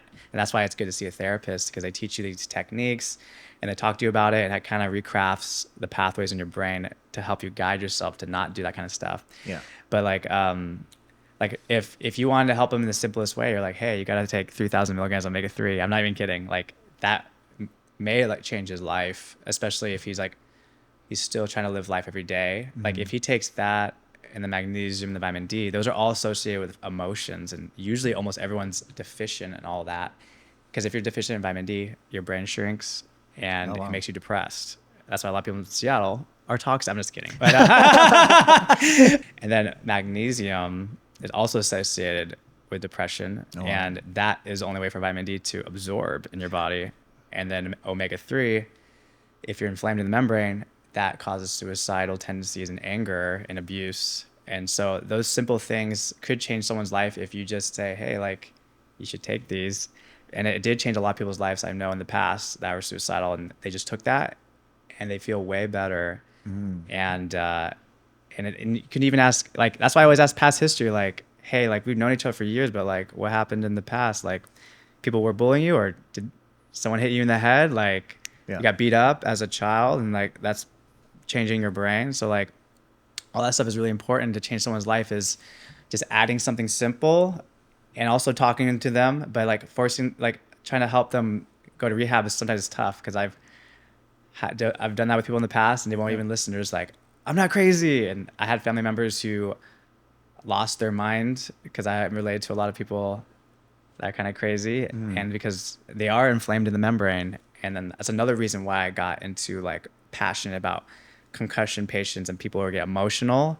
And I try to change their life by just giving them the knowledge, and then they get happier, and I give them good energy. I think a lot of the reluctancy in that is you almost don't want to admit something's like wrong with you. Yeah. You know, for me, after hearing about these stories so much, I'm like, I question, I'm like, what is wrong with me? You know? I do too. Yeah. Because I'm sure we've both gone through some traumatic things. And before I used to be like, oh yeah, I actually came out of it fine.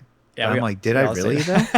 Yeah. But how do you know, other than seeking help, like how do you do that on your own? You know, like, sounds like your method is journaling. Right? Yeah, it changed my life, because I felt like I had no control of my life. And I read this book, Biology of Belief, and I thought I was screwed, because everyone said I was an idiot my whole life. And I read it, I'm like, wait, you can still change your brain.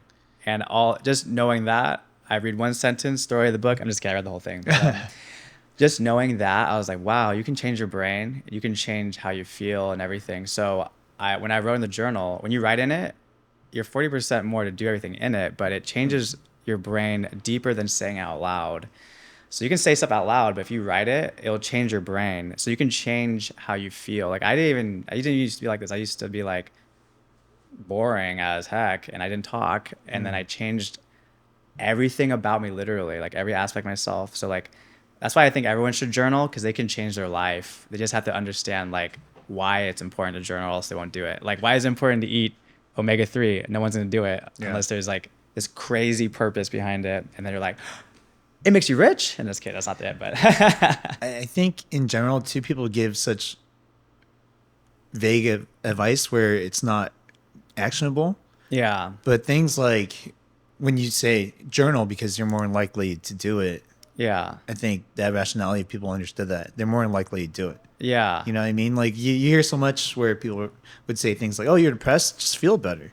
Yeah. Like, okay, what the hell does that mean? Yeah. But you say like, oh, take omega-3s and then Yeah. take vitamin D. Okay, like what reason for that? You can explain like the omega-3s, like you need it for, or magnesium, you need it for vitamin D to be absorbed, right? So it's like, and it does more than that too. Huh? Improves your sleep. It does everything. Yeah. And people don't educate people on that. Like every person that comes in don't know anything I'm talking about until I tell them, like, you just blew my mind. I'm like, I say this every 30 minutes. Okay. Yeah.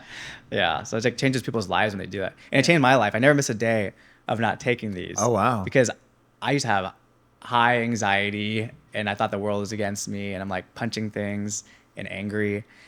And I grew up in that lifestyle, punching stuff and being high anxiety and like, oh, I can't control my life. Yeah. And I can't attract the people I want to be around. And then when I learned about life and what your body needs and how to like change your life, it literally just changed who I was, and I created this character. It's like a video game. Like this, we're like in a video game reality.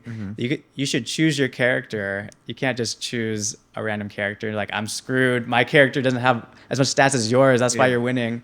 But you craft your character, and you can change your life based on that, as long as you give your character the right things you need. But people just are clueless. Like, they can't get past level 1. They can't get past the first quest. Yeah, I think the concept is foreign to a lot of people. That's why. Yeah. Because when you think of like depression, anxiety, everything is emotional, right? And you're giving them treatments that are like medical, right? Yeah. You're telling them to take these pills, and you're like, "What are you talking about? I feel bad. Yeah. I don't have a disease." Yeah. So they don't understand how that could help fix that. Yeah, You like, know? I'm not crazy. Yeah, I'm not crazy. Like, what do you mean I need my meds? We all feel like this. Yeah, exactly. But it makes a lot of sense, because I know you talked about Seattle a lot. Yeah. But in areas where it's, seasonal depression is a little bit more prevalent, Yeah. it typically is in areas where it's a little bit harder to get vitamin D. They need D bad. Yeah, they need D in Seattle. Yeah, they need D. Now that you know that, and that's like one of the biggest things, like it seems like your whole life, you've been just overcoming a bunch of things, right? Yeah. You're constantly reinventing yourself, recreating yourself. Do you feel at any point if that's like taking away from your happiness? Because, I know people who constantly have bigger and bigger goals, right? Bigger aspirations, bigger goals. Like, you get there and then you're depressed because you want to go to the next level already. Yeah. Right? It's like the hedonic treadmill, right? It's like it never stops. Have that feeling to actually take it to the next level. Yeah. Well, if I always think about that too, like if I wasn't doing what I'm doing right now, but if I just stop, I'll just be in depression mode. And I'll just be like hating everything and getting the anxiety back. Is because like life is about purpose.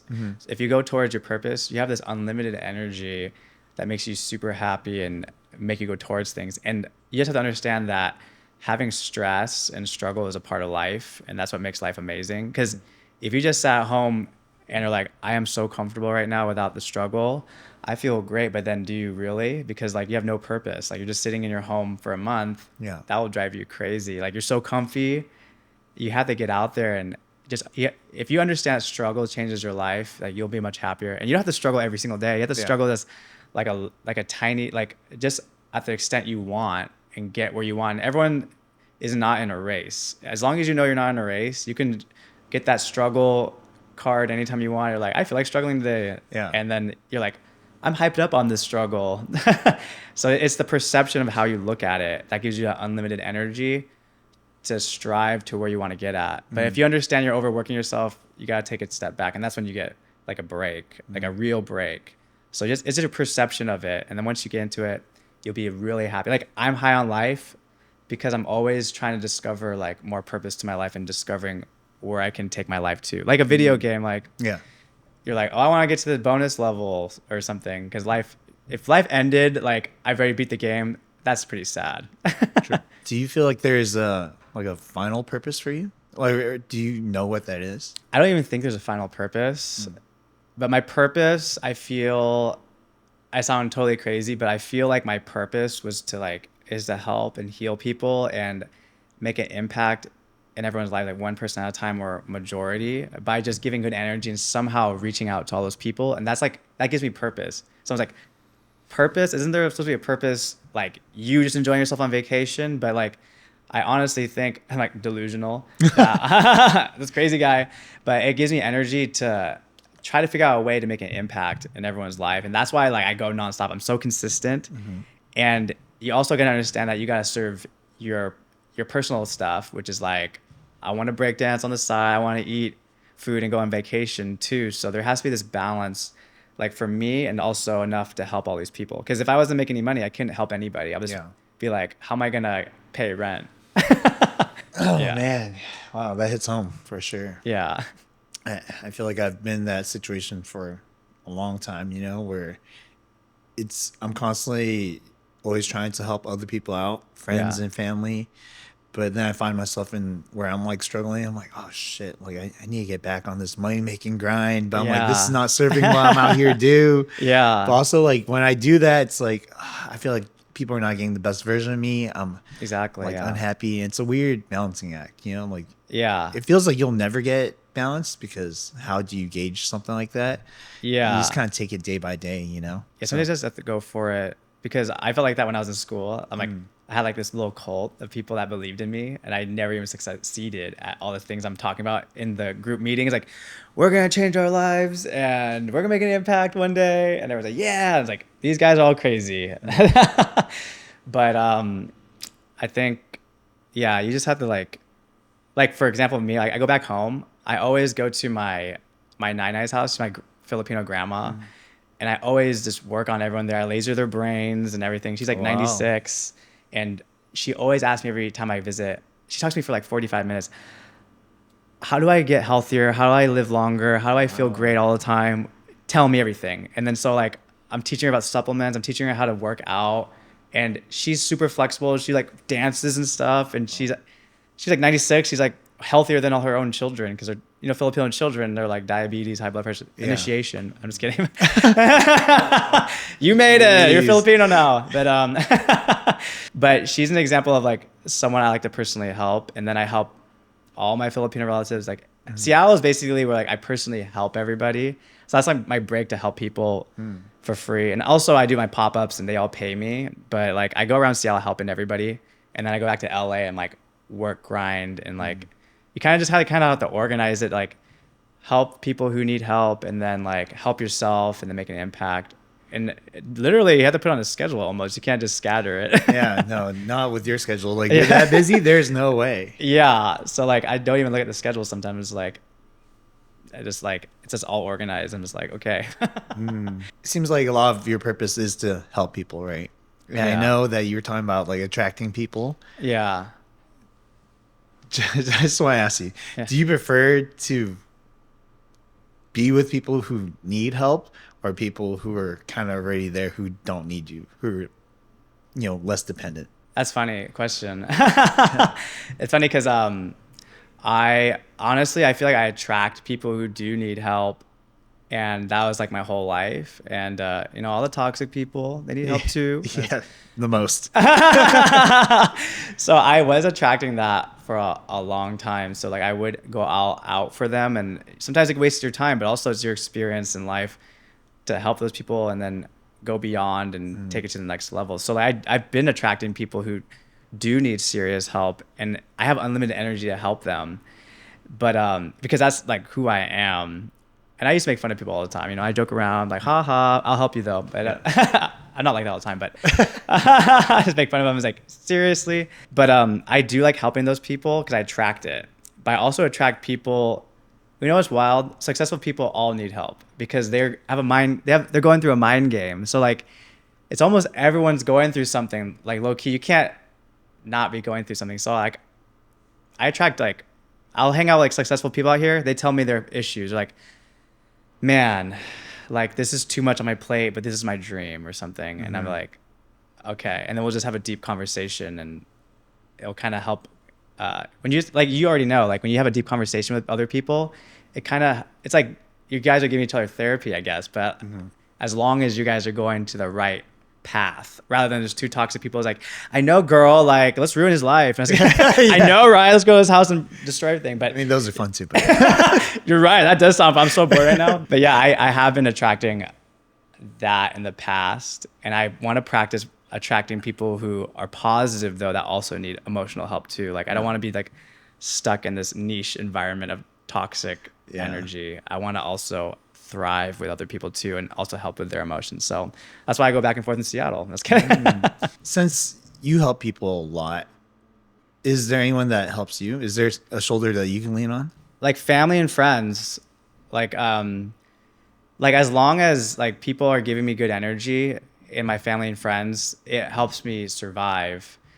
Like I'll call my friend Nicholas and he's always going through something.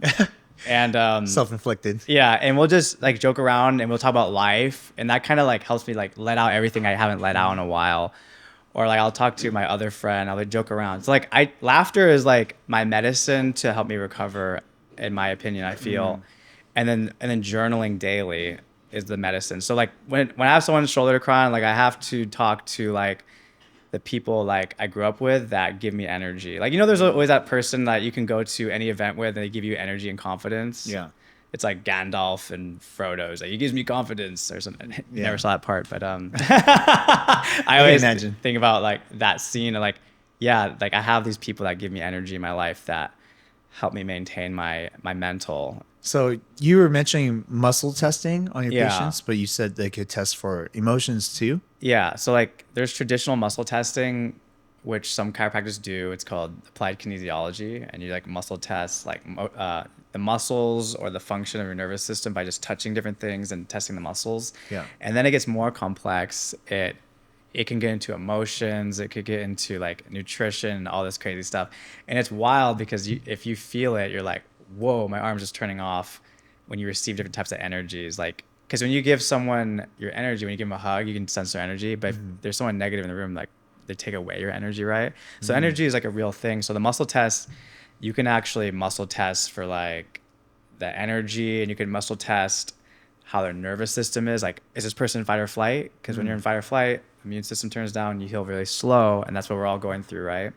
So I muscle test for that kind of stuff, and I can muscle test like words to kind of guide you to like what's going on. Like I muscle tested someone about a divorce, and I didn't even know, and I was just like, they're like, her cousin brought her in, and it's like, hey, can you do that test on her? And I was like, yeah, we'll do the test. And her friend's like, I don't believe in this stuff. And then I muscle test her, and I go, love with your, and then you have a problem with your relationship and your marriage, but I don't know this. Your body is basically just saying that. And then she's like, how'd you know? And then she like just starts crying, and her cousin goes, I didn't want you to take it that far. I didn't want you to make her cry. And it sounds wild when I say that. It's just because I had this test done on me a long time ago. Oh. And it like kind of tells you what to focus on. Like mine was like school. Like it must like my body just turns off. Like school is my problem. Like, when I just say words, it just turns off your body, and it just kind of guides you like, oh, this is what you really need to focus on in your life. Like you need to focus on like maybe people are taking advantage of you right now, which is very common. You should focus on thinking about that. So in my office, I figure out like what's causing you to go in fight or flight. And I kind of find out like something to kind of carve something for them to think about. So sometimes like love, relationship, or generosity, or loving yourself. And when we discover that through the muscle test, I'll have them sit under a brain laser that I have, and they're going to meditate and draw an image what that word means to them. And they probably are angry because they stepped on poop in downtown LA, but it's actually more serious I than thought just you could that. say more common. It's like, that's so common. That's why everyone's stressed out. But they might think it's like, oh, my whole week is ruined, that's why I'm stressed. But it's actually something maybe 10 years ago that's making them in fight or flight all the time, and we're going to focus on it. So I have them sit under the laser, and the laser I have, it stimulates pathways that promotes neurogenesis, which new nerve cells. It reduces inflammation. It helps you relax your nervous system. Wow. And I stimulate your vagus nerve too. And the vagus nerve helps you get in parasympathetic, which is rest and digest mode, healing mode. So I laser all these different parts of your body while you're focusing on that emotional word. And that also just helps you relax and get back into parasympathetic, rest and digest. So that's my goal. After every session, I try to get them into that mode gradually over time, and then they can understand themselves much better actually.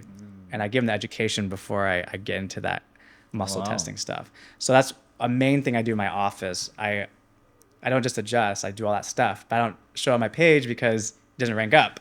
It's a surprise. Oh, wow. Yeah. So that's how I work with people's like nervous systems, is the chiropractic. And then, oh, dang, you're not healing because you're in fight or flight your whole entire life, because their body can't heal. They have to be in rest and digest mode. So I try to help them get into that. And that's how people start recovering much faster. So that's an element that I think is important to address when someone comes in, basically. Yeah, that's super interesting. I'm surprised you don't have it on your page more. I mean, it doesn't rank, but Yeah. I feel like it would. It could. but it's like, what is happening right now when you Yeah. test, when you muscle test somebody? Like I could build a whole series on it, maybe. Yeah. I could. It's just, it's so much like explaining and all this stuff. Maybe I should try to build a series on it. On some of my videos, I do talk about emotions, but you only have like under a minute to explain it. I mean, that's kind of like why a series would work, though. Right? Yeah, so I can do it on Because- YouTube. Yeah, or on YouTube. I mean, how's your following on YouTube? I just started growing it, and Oh, really? it finally started kicking off. Got Nice. 23,000 subscribers. Yo, get in It was there. 100 last year. How'd you get 23 from 100? Collecting one at a time. Every restaurant I go to, subscribe. Hey, you're pretty good at that, approaching people like that. But Yeah. damn, that would be a great series because I've never heard of that. Because when you said muscle testing, I thought it was just like a feel thing. But when you talked about the laser scan, I was like, oh shit, that's very scientific. Yeah. And you could actually show clients like what's going on. Yeah. Right? Even though they might not understand. Yeah, but- it gets. I'm very spiritual too, Mm-hmm. so I have very science-based patients, and then I attract all the spiritual people who are into energy and stuff, and they really resonate with it, and it's easier to do the tests on them because you would have to experience it. Like I could just shut off your arm by just telling it to shut off and all this wild What? stuff. Yeah. What do you mean you could shut off my arm? Like, do I have to be under like that laser? like I would muscle test you, Uh-huh. and I'll just speak to your body, and it kind of helps me understand like what's going on with your body. Like I can just look at you. I can just I can just sense what's going on in your body by just looking at you when you walk in, or even when you're talking to me. And then the muscle test kind of just confirms it for me, and then I kind of can understand the person that comes in. And then I just ask a bunch of questions. Like I make discoveries by just asking questions, which is taking the history and like, there's more than just this pain over here. You have like this emotional trauma. Wow. I'm not your therapist. I'm co-managing, but I kind of figure that out so we can figure out what we need to do. And usually that's why I always laser everyone's brains. I stimulate their vagus nerve because a lot of people I attract are very emotional patients who have past traumas. Like I had a patient who she hasn't digested in 4 years. She told me like nothing's coming out because she's in fight or flight from her Holy past. And I was like, don't worry, we're going all out. And she's into energy, so it was easier. Oh. And she's like, what is happening? Her arms are just dropping, and I'm figuring it out. And I was stimulating her vagus nerve, and I was figuring out her past, like, what's your past history? And then she was crying. And she's like, that's why I feel this way. And I was like, okay, let's figure it out. And then we did emotional muscle testing. I was explaining, like, we got to get you in rest and digest. That's why you're not digesting. And then we did all this stuff. We stimulated the vagus nerve, her brain. We did the emotional test. I adjusted her. We worked on her abdomen. She said like 2 days later, she like went to the bathroom 4 times, and she like while she was sleeping, she's like, I have to go more, and everything was just coming out the whole week. And then she came back like, this never happened to me in 4 years. And then and her and her husband was like mind blown by me. It's like, you are amazing. I'm like, wow, that means a lot, guys. She took the biggest dookie of her life. Yes. You did Let's that. tell everyone that he's the king of poop. I'm just kidding. But King of cat. when people tell me that stuff, I'm like, wow, that inspires me to keep taking it to the next level and really understand people by being intuitive and understand, like, why do you feel this way? Why is your body not healing? Are you taking vitamin D? She needs D, but but I try to understand that, and it makes me more intuitive to help people that have confusing symptoms. Yeah, because no one wants to help someone that there's no protocol for it. Yeah. Like there's no medication for it. There's no whatever. I almost feel like everyone should do that. So like I like to help people discover. That's why I like when I go to events, I have a lot to say because someone actually has something going on. Like, I'm dying in pain, I have high anxiety, and I'm like, well, let's add some easy things to your lifestyle to improve it. And like, I had no idea. I've been eating like crap, and I don't move around, and I hate everyone. And then like, that makes sense, and then kind of guide them. Yeah, it's weird how those things matter, and it's almost like because when we were younger, we were told certain things. Yeah. So we live our lives like that, so we don't Yeah. change, right? Uh-huh. Like I have a buddy who is now probably the happiest I've ever seen him. And he's Yeah. always been a happy guy. Yeah. So I was like, there's no way he could be happier. Yeah. Right? But he's also a guy who, oh, I hate the sun. Yeah. I'm here wear all black all the time. Yeah, right? that was me actually. Oh, really? Okay. Yeah. So he's exactly like you, right? Yeah. And then he went to Hawaii for one of our Yeah. buddies. And so they spent all day, all night, like hiking and just being out in the sun all Yeah. the time. And now he loves the sun. He Yeah. hikes like every day. Oh yeah. Yeah, like Wow. he's super tan now. Like he still wears all black clothing, but Yeah. it's just like he's Burning. changed. It's great. It's weird, you know. I was Yeah. like, oh wow, you actually became that guy. You're Yeah. like you don't mind being in the sun. Yeah. You can enjoy stuff. But he had such a closed off way of thinking for the longest time. Like, Yeah. oh, the sun makes me sweat. I hate sweating. So That's therefore I'm exactly like me. Really? It makes me sweat too much, so I like Seattle weather. Yeah. Like I like it cold and with no sun. But when I came out here, like it's your perception of everything, right? It Really. is. It is. But it's hard to change too. It is hard to change everybody. Yes, sir. That's our mission. We're trying Gotta to change change more everyone. people than ever. Yeah. I was wondering, I know that you said that romance was probably the biggest thing to you when you were a kid. Yeah. And I'm pretty sure you had an idea of how that romance should have been. Yeah.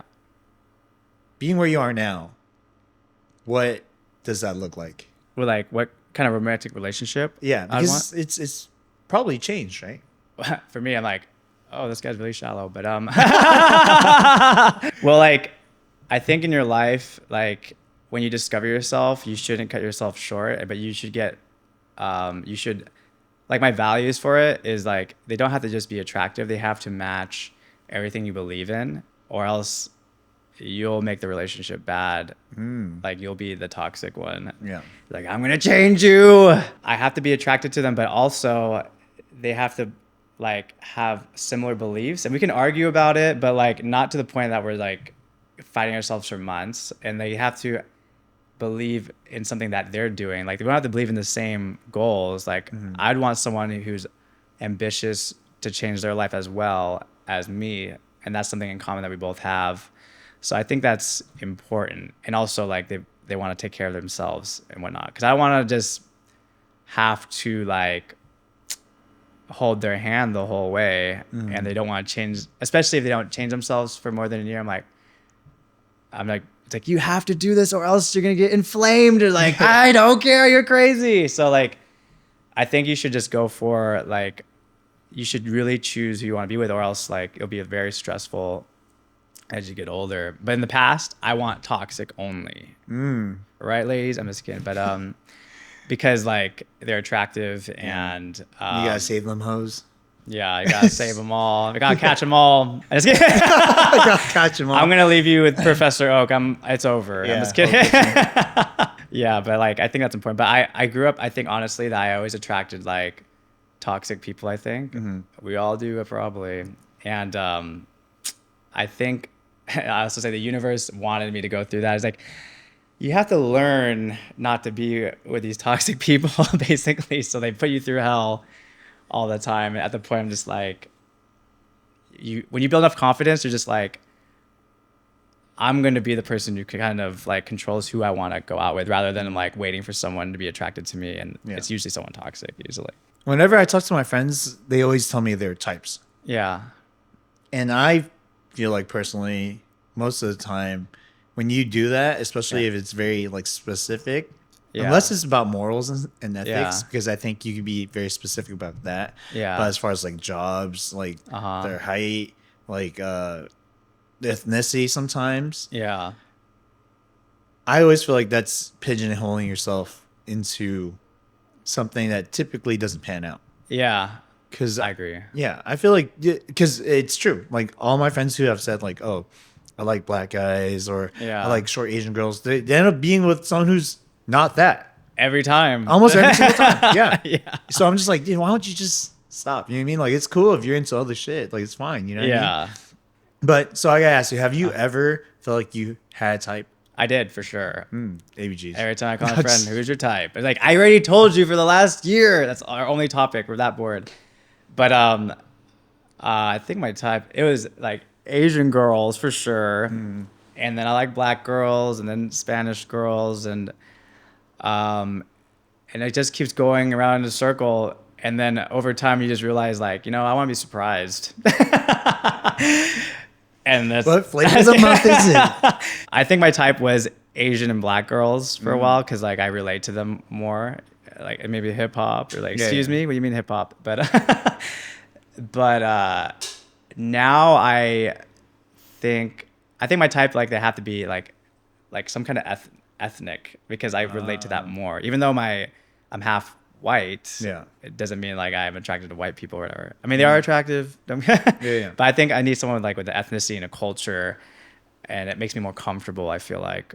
So I used to be Asian girls and black girls. Now it's like I like being surprised around the universe, like, because everyone's so diverse, like, even if they are just white, they like have this crazy life. You're like, wow, how'd you create that? Like, I find that fascinating. Makes sense. Talking about culture, growing up half white and half Filipino. Yeah. Did you have any like identity crises, or was it really hard to relate with different parts of your culture? Yeah. So like when I was little, I didn't even know I was Filipino. What do you mean? I thought like we were just human, and my dad was like this giant buff guy, but he looked very similar to me because he had like black hair and darker skin, like kind of Italian looking. And then my mom was Filipino and small, so like I looked similar to both of them, so I didn't really notice. And then later I go to school at a private school because Filipinos. I didn't even grow up in a Filipino family because my dad was like, he was controlling how we should live. My mom just went along with it. And then so all my cousins are very Filipino compared to me. And then so I went to my school. This Filipino guy comes up to me. You might know him. And I was in first grade. He puts his arm around me. Hey, you're Filipino too, right? I'm like, I'm not like you. And he's like really Filipino looking, and he's like really dark. And I'm like, I'm not Filipino. Get your hand off me. He's like super tall. And then I go home and I was like, this random guy said I was Filipino. My mom was like, you are? You don't know that? And I was like, wow. I am. I thought I was like what my dad is, white, even though my skin was darker at that time. And that's when I made discovery. I was like, Filipino. And I was like, what? Everyone's like, what? Seriously? And I remember that day perfectly. And the only Filipinos I hung out with were my cousins who were my age. Were like two of my cousins, and we're like all best friends. Oh, nice. And so like I didn't even talk to any Filipinos outside of them. So like I wasn't even in the Filipino community at all. Like I'm only familiar with Filipino because my nana, who's my grandma, I grew up with them. I hung out with them every week, but I never hung out with any Filipinos outside of that family. So when I went to high school, it was more ghetto high school. So all my friends were like black and Mexican. So I still didn't have that much Filipino friends. And then when I go to LA, a lot of my friends are Filipino now because a lot of Filipinos here. So It's like wild that now I'm into my culture ever since I came here compared to my past, because my environment didn't really show me Filipino that much. Yeah. How do you feel about it now? I love Filipino culture. It's, like, I feel like I'm familiar. Like when I see a Filipino, I feel like that's my cousin or my family member. Like I feel like I'm with my family when I see Filipino people. So that's why I like the Filipino community, and they all support me out in LA. Like I feel like I'm a part of their family now. So like I'm so grateful that I'm half Filipino and they brought me into their family basically. So like they really include me in their family. Like I feel like they're my family out here basically. I can see that with Filipino people. Yeah. Like a lot of Filipino people would ask like when I was dark, like, are you Filipino? And I'm like, no. Yeah. I'm like, why? I know why. They're just like trying to be inclusive. Yeah. So yeah. And then, I'll say like a thing or two, like, oh, I love hello, hello. And they're like, oh, you know what hello is? Yeah. And then they're all impressed. You know what I mean? It's not a big deal. I'm just kidding. Yeah. You spoke a little bit about your dad. Yeah. And you mentioned earlier, he's a street fighter. Yeah. Professional street fighter at that. Who's now he's, like with things where, you get injured a lot. And your person also, deals with people who go through like combat sports, I'm sure, or anything like physical.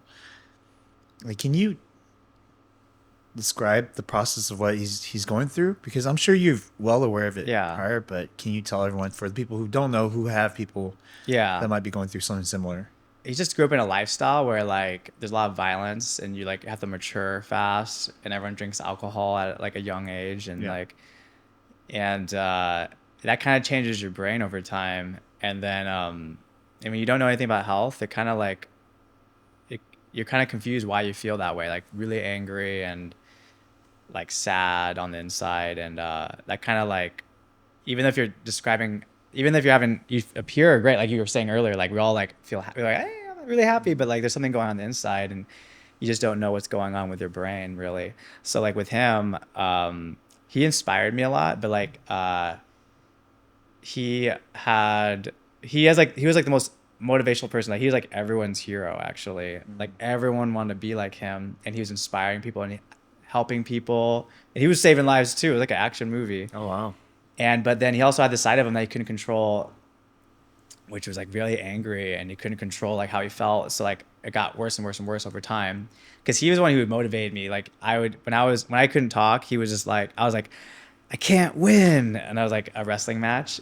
He's like, stop telling yourself that. Everything you tell your brain, it's gonna come true. Like you gotta tell yourself you're the best. And I was like, you are crazy. That is not how your brain works. Because I was like a teenager at the time. And he's like, you have to tell yourself you're the best. And then that stuck with me in my mind. And I always said that with a lot of things I did in the future, and my confidence started growing. But back then, when I had high anxiety, it didn't make any sense to me. It made sense to me. It brought back to me when I was homeless. But like with my dad though, like his personality started just changing and started getting more angry. I didn't even know who he was anymore. And he was like my hero.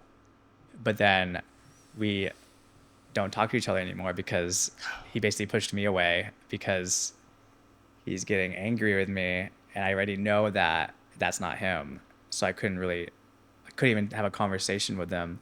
And then sometimes I'll try to visit him to try to help him. I was like, omega-3. And, Vitamin D. and you can't tell him to like seek help. Like we all know, like they're like, no. And then basically it was kind of hard. Like I couldn't even talk to him. Like I was just like I'm just talking and trying to help him, like receiving not him back to me. I was like, where's this confident person who used to try to craft who I am? Yeah. Like he's like kind of gone. And then but I don't even hate him at all, even if he was like aggressive towards me or said stuff about me, because like that's not him. But like I feel like I still like him. I feel like he's like one of my heroes, but like he's definitely, I can't really see him ever again, basically. I feel like, yeah, because like I don't even hate him at all. He's like out there, but like it's hard. Like I always just think about him all the time, but like I can't really do anything. It's like kind of tough. That's the reason why I want to ask, because you're a person who sounds like you performed some miracles, and here he is, your dad, someone who's iconic in your eyes, someone who's inspired many people. It's like one of the few people that you feel like you can't help. Yeah, it's like tough. Yeah, like what do you do? Yeah, like because I go all out for people, but that's why I know the feeling. Like you can't just tell someone to change their life, like, and it's tough because sometimes they can't just change their own life because like they actually need a lot of help and they don't want help. So that's why it's tough. How are you coping with it now? I'm like, okay. It's just like I've felt all these emotions my whole life, like different types of emotions, like with my childhood, like really stressed my whole entire life. Mm-hmm. I couldn't even go to the bathroom my whole life because of I like a lot of like traumatic stuff in my head. Yeah. And then I just learned how to like way later. It's so like I kind of had this feeling of this right now is probably like maybe the worst, but I grew into a person that can handle emotional stuff better than I did when I was younger. If this happened way younger, I don't think I would be able to handle it that well because like I can't control how I feel. But like now I'm at this state where I can control how I feel. I just have like this thing in the back of my mind, like, wow, I can't believe this is happening, but like I have to like continue living my life and like make an impact in my life and others because that's my purpose. But it's kind of hard to have a perfect life, basically. So you have to try to make it as best as you can and try to like take care of yourself mentally and physically as much as you can. So like that's why I can't miss a day of doing something healthy because I have to manage my emotions, basically. Yeah. Thanks for sharing. I mean, it's unfortunate that it happens all. It's timing was fortunate, but the fact that you have to deal with it, like that's life, right? I think it's a hard pill for a lot of us to swallow as we get older. It's like something that I've been reflecting on more and more. So life comes in phases, like the longer you live, the more you have to lose. I feel like, and that just happens with time, and people in your life get older, and things happen. Unfortunately, even younger people pass.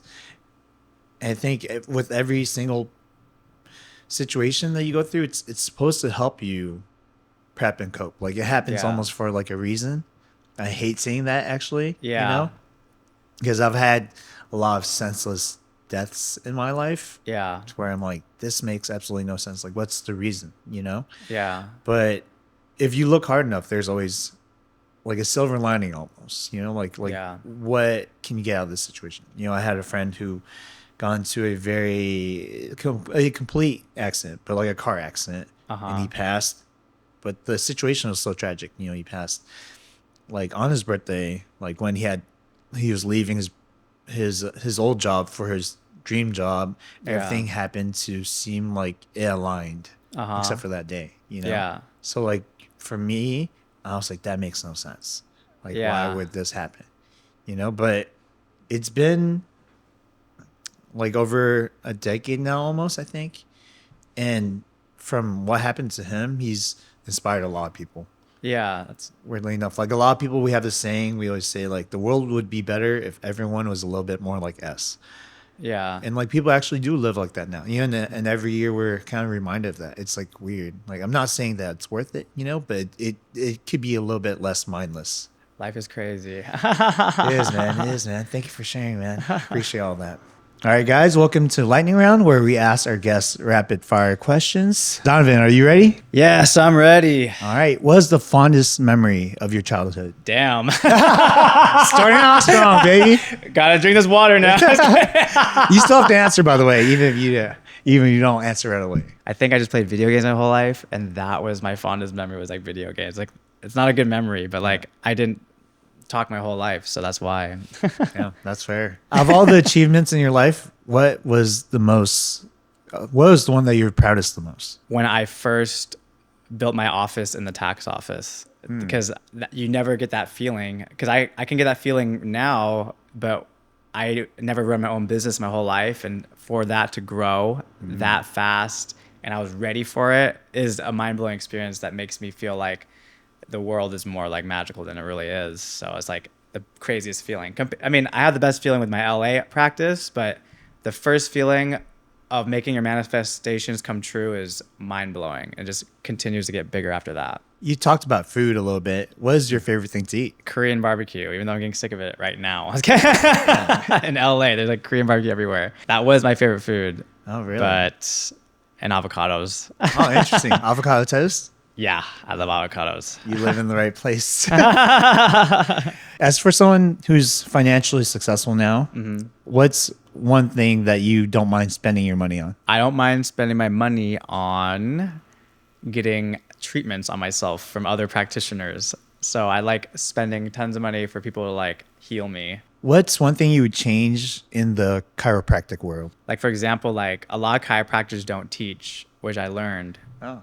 And we're supposed to be known for teaching compared to other healthcare professionals because they don't teach holistic lifestyle, right? So I feel that I want to make an impact to inspire more chiropractors to know that they can make an impact as well by educating everyone around them. Because if they're excited about being a chiropractor, they'll educate more people and make more of an impact rather than someone's like, I had no idea what he was doing to me. He was just cracking me, which is a famous line. Yeah. So no one understands it. So I think that would be beneficial for everybody as a chiropractor. What is one thing that you want to achieve in your lifetime that is outside of medicine? I actually want to discover myself more and travel around. Like, I still want to help people, but I want to help them discover who they are. And I want to go to different parts of the world and like communicate it and like help people. Like, it still has to do with chiropractic somehow. I'm still helping people, but but my goal is that I want to discover myself and bring that positive energy around me wherever I travel, and also do some more b-boying on the side. Oh, damn. I like to entertain people. Like, that's what I like to do. I like to talk, entertain. So like, I want that to carry on to inspire people, basically. Nice. Yeah. That'd be crazy if you could fuse all that together Yeah. somehow. I kind of am right now. Nice. Because I dance at every event I do, and I do a health Yeah. talk, and then I judge people. Like I do that at almost every event I go to. Where is the place that you want to travel to the most? I just want to travel all over Asia and get lost in the jungle and fight a tiger. I'm just kidding. It's funny because that's what I'm imagining, because I don't care about the specific country. Yeah. I want to like go on an adventure and like have like crazy stuff happen to me in like a jungle or something, and like test myself and like feel miserable and then do something wild. Because I did that in Fiji. Like I slept in like on hard floor, and there'll be like wild animals walking to the hut and like crawling on you. Because I used to do mission trips in different countries. Oh, you did? Oh, And they make you sleep in their villages on different islands, and I'll be like shaking, and like frogs hopping on me, like giant frogs, like that's wild. yeah. So that inspired me to like want to travel to like Asia and like kind of experience like that sense of adventure almost. You should. Yeah. There's a trek that I did. It was in Vietnam. It's Uh-huh. like you go to the jungle and then you end up in Yeah. the world's third biggest cave. Oh really? Yeah. Oh, It's damn, pretty I wanna wild. You do should try that. But then there's also in Vietnam, weirdly enough, is the world's biggest cave. Yeah. But it's like a 6-day trek. Oh yeah. Yeah. You Damn, I'm extend down it. for Yeah, that. you should try it. It's Yeah. interesting because after the first half, you're in the cave the entire time. So you're Yeah. just in darkness. Oh yeah. I've done that once. Oh, you did? And my friend tried to get us all lost on purpose. It was Nick's idea? Yeah. We had like 5 people, and he goes, and these girls are really annoying, and he goes, "We're going this way," and everyone thinks he's like super genius. So he guides us. Like there's a giant cave, it's pitch black, and we didn't bring flashlights. Like, dude, how come we don't have flashlights? Like, sorry guys, I forgot. He's been to the cave before, so Yeah. we're watching in pitch darkness, and he guides us to a small hole this big, and we're all crawling through a hole. He's like, "Don't worry, guys, this is a part of it." And I'm like, we're all probably so stupid for believing this guy. So we're crawling through this deep, small hole all together. I'm like, dude, I think we're going to die if we keep going. He's like, I know. I was just doing that as a joke. We should turn back. And we're like all stuck in this hole. That's insane. Yeah, it was scary, but he fooled everyone into that. He's literally the master of persuasion, dude. Like, that's Yeah. insane. Yeah, because everyone thinks he's a genius. Yeah. It's like whatever he says. That's how it works. Yeah. All right. I just want to say thank you to our funny guests, very, very inspiring guests, Dr. Donovan.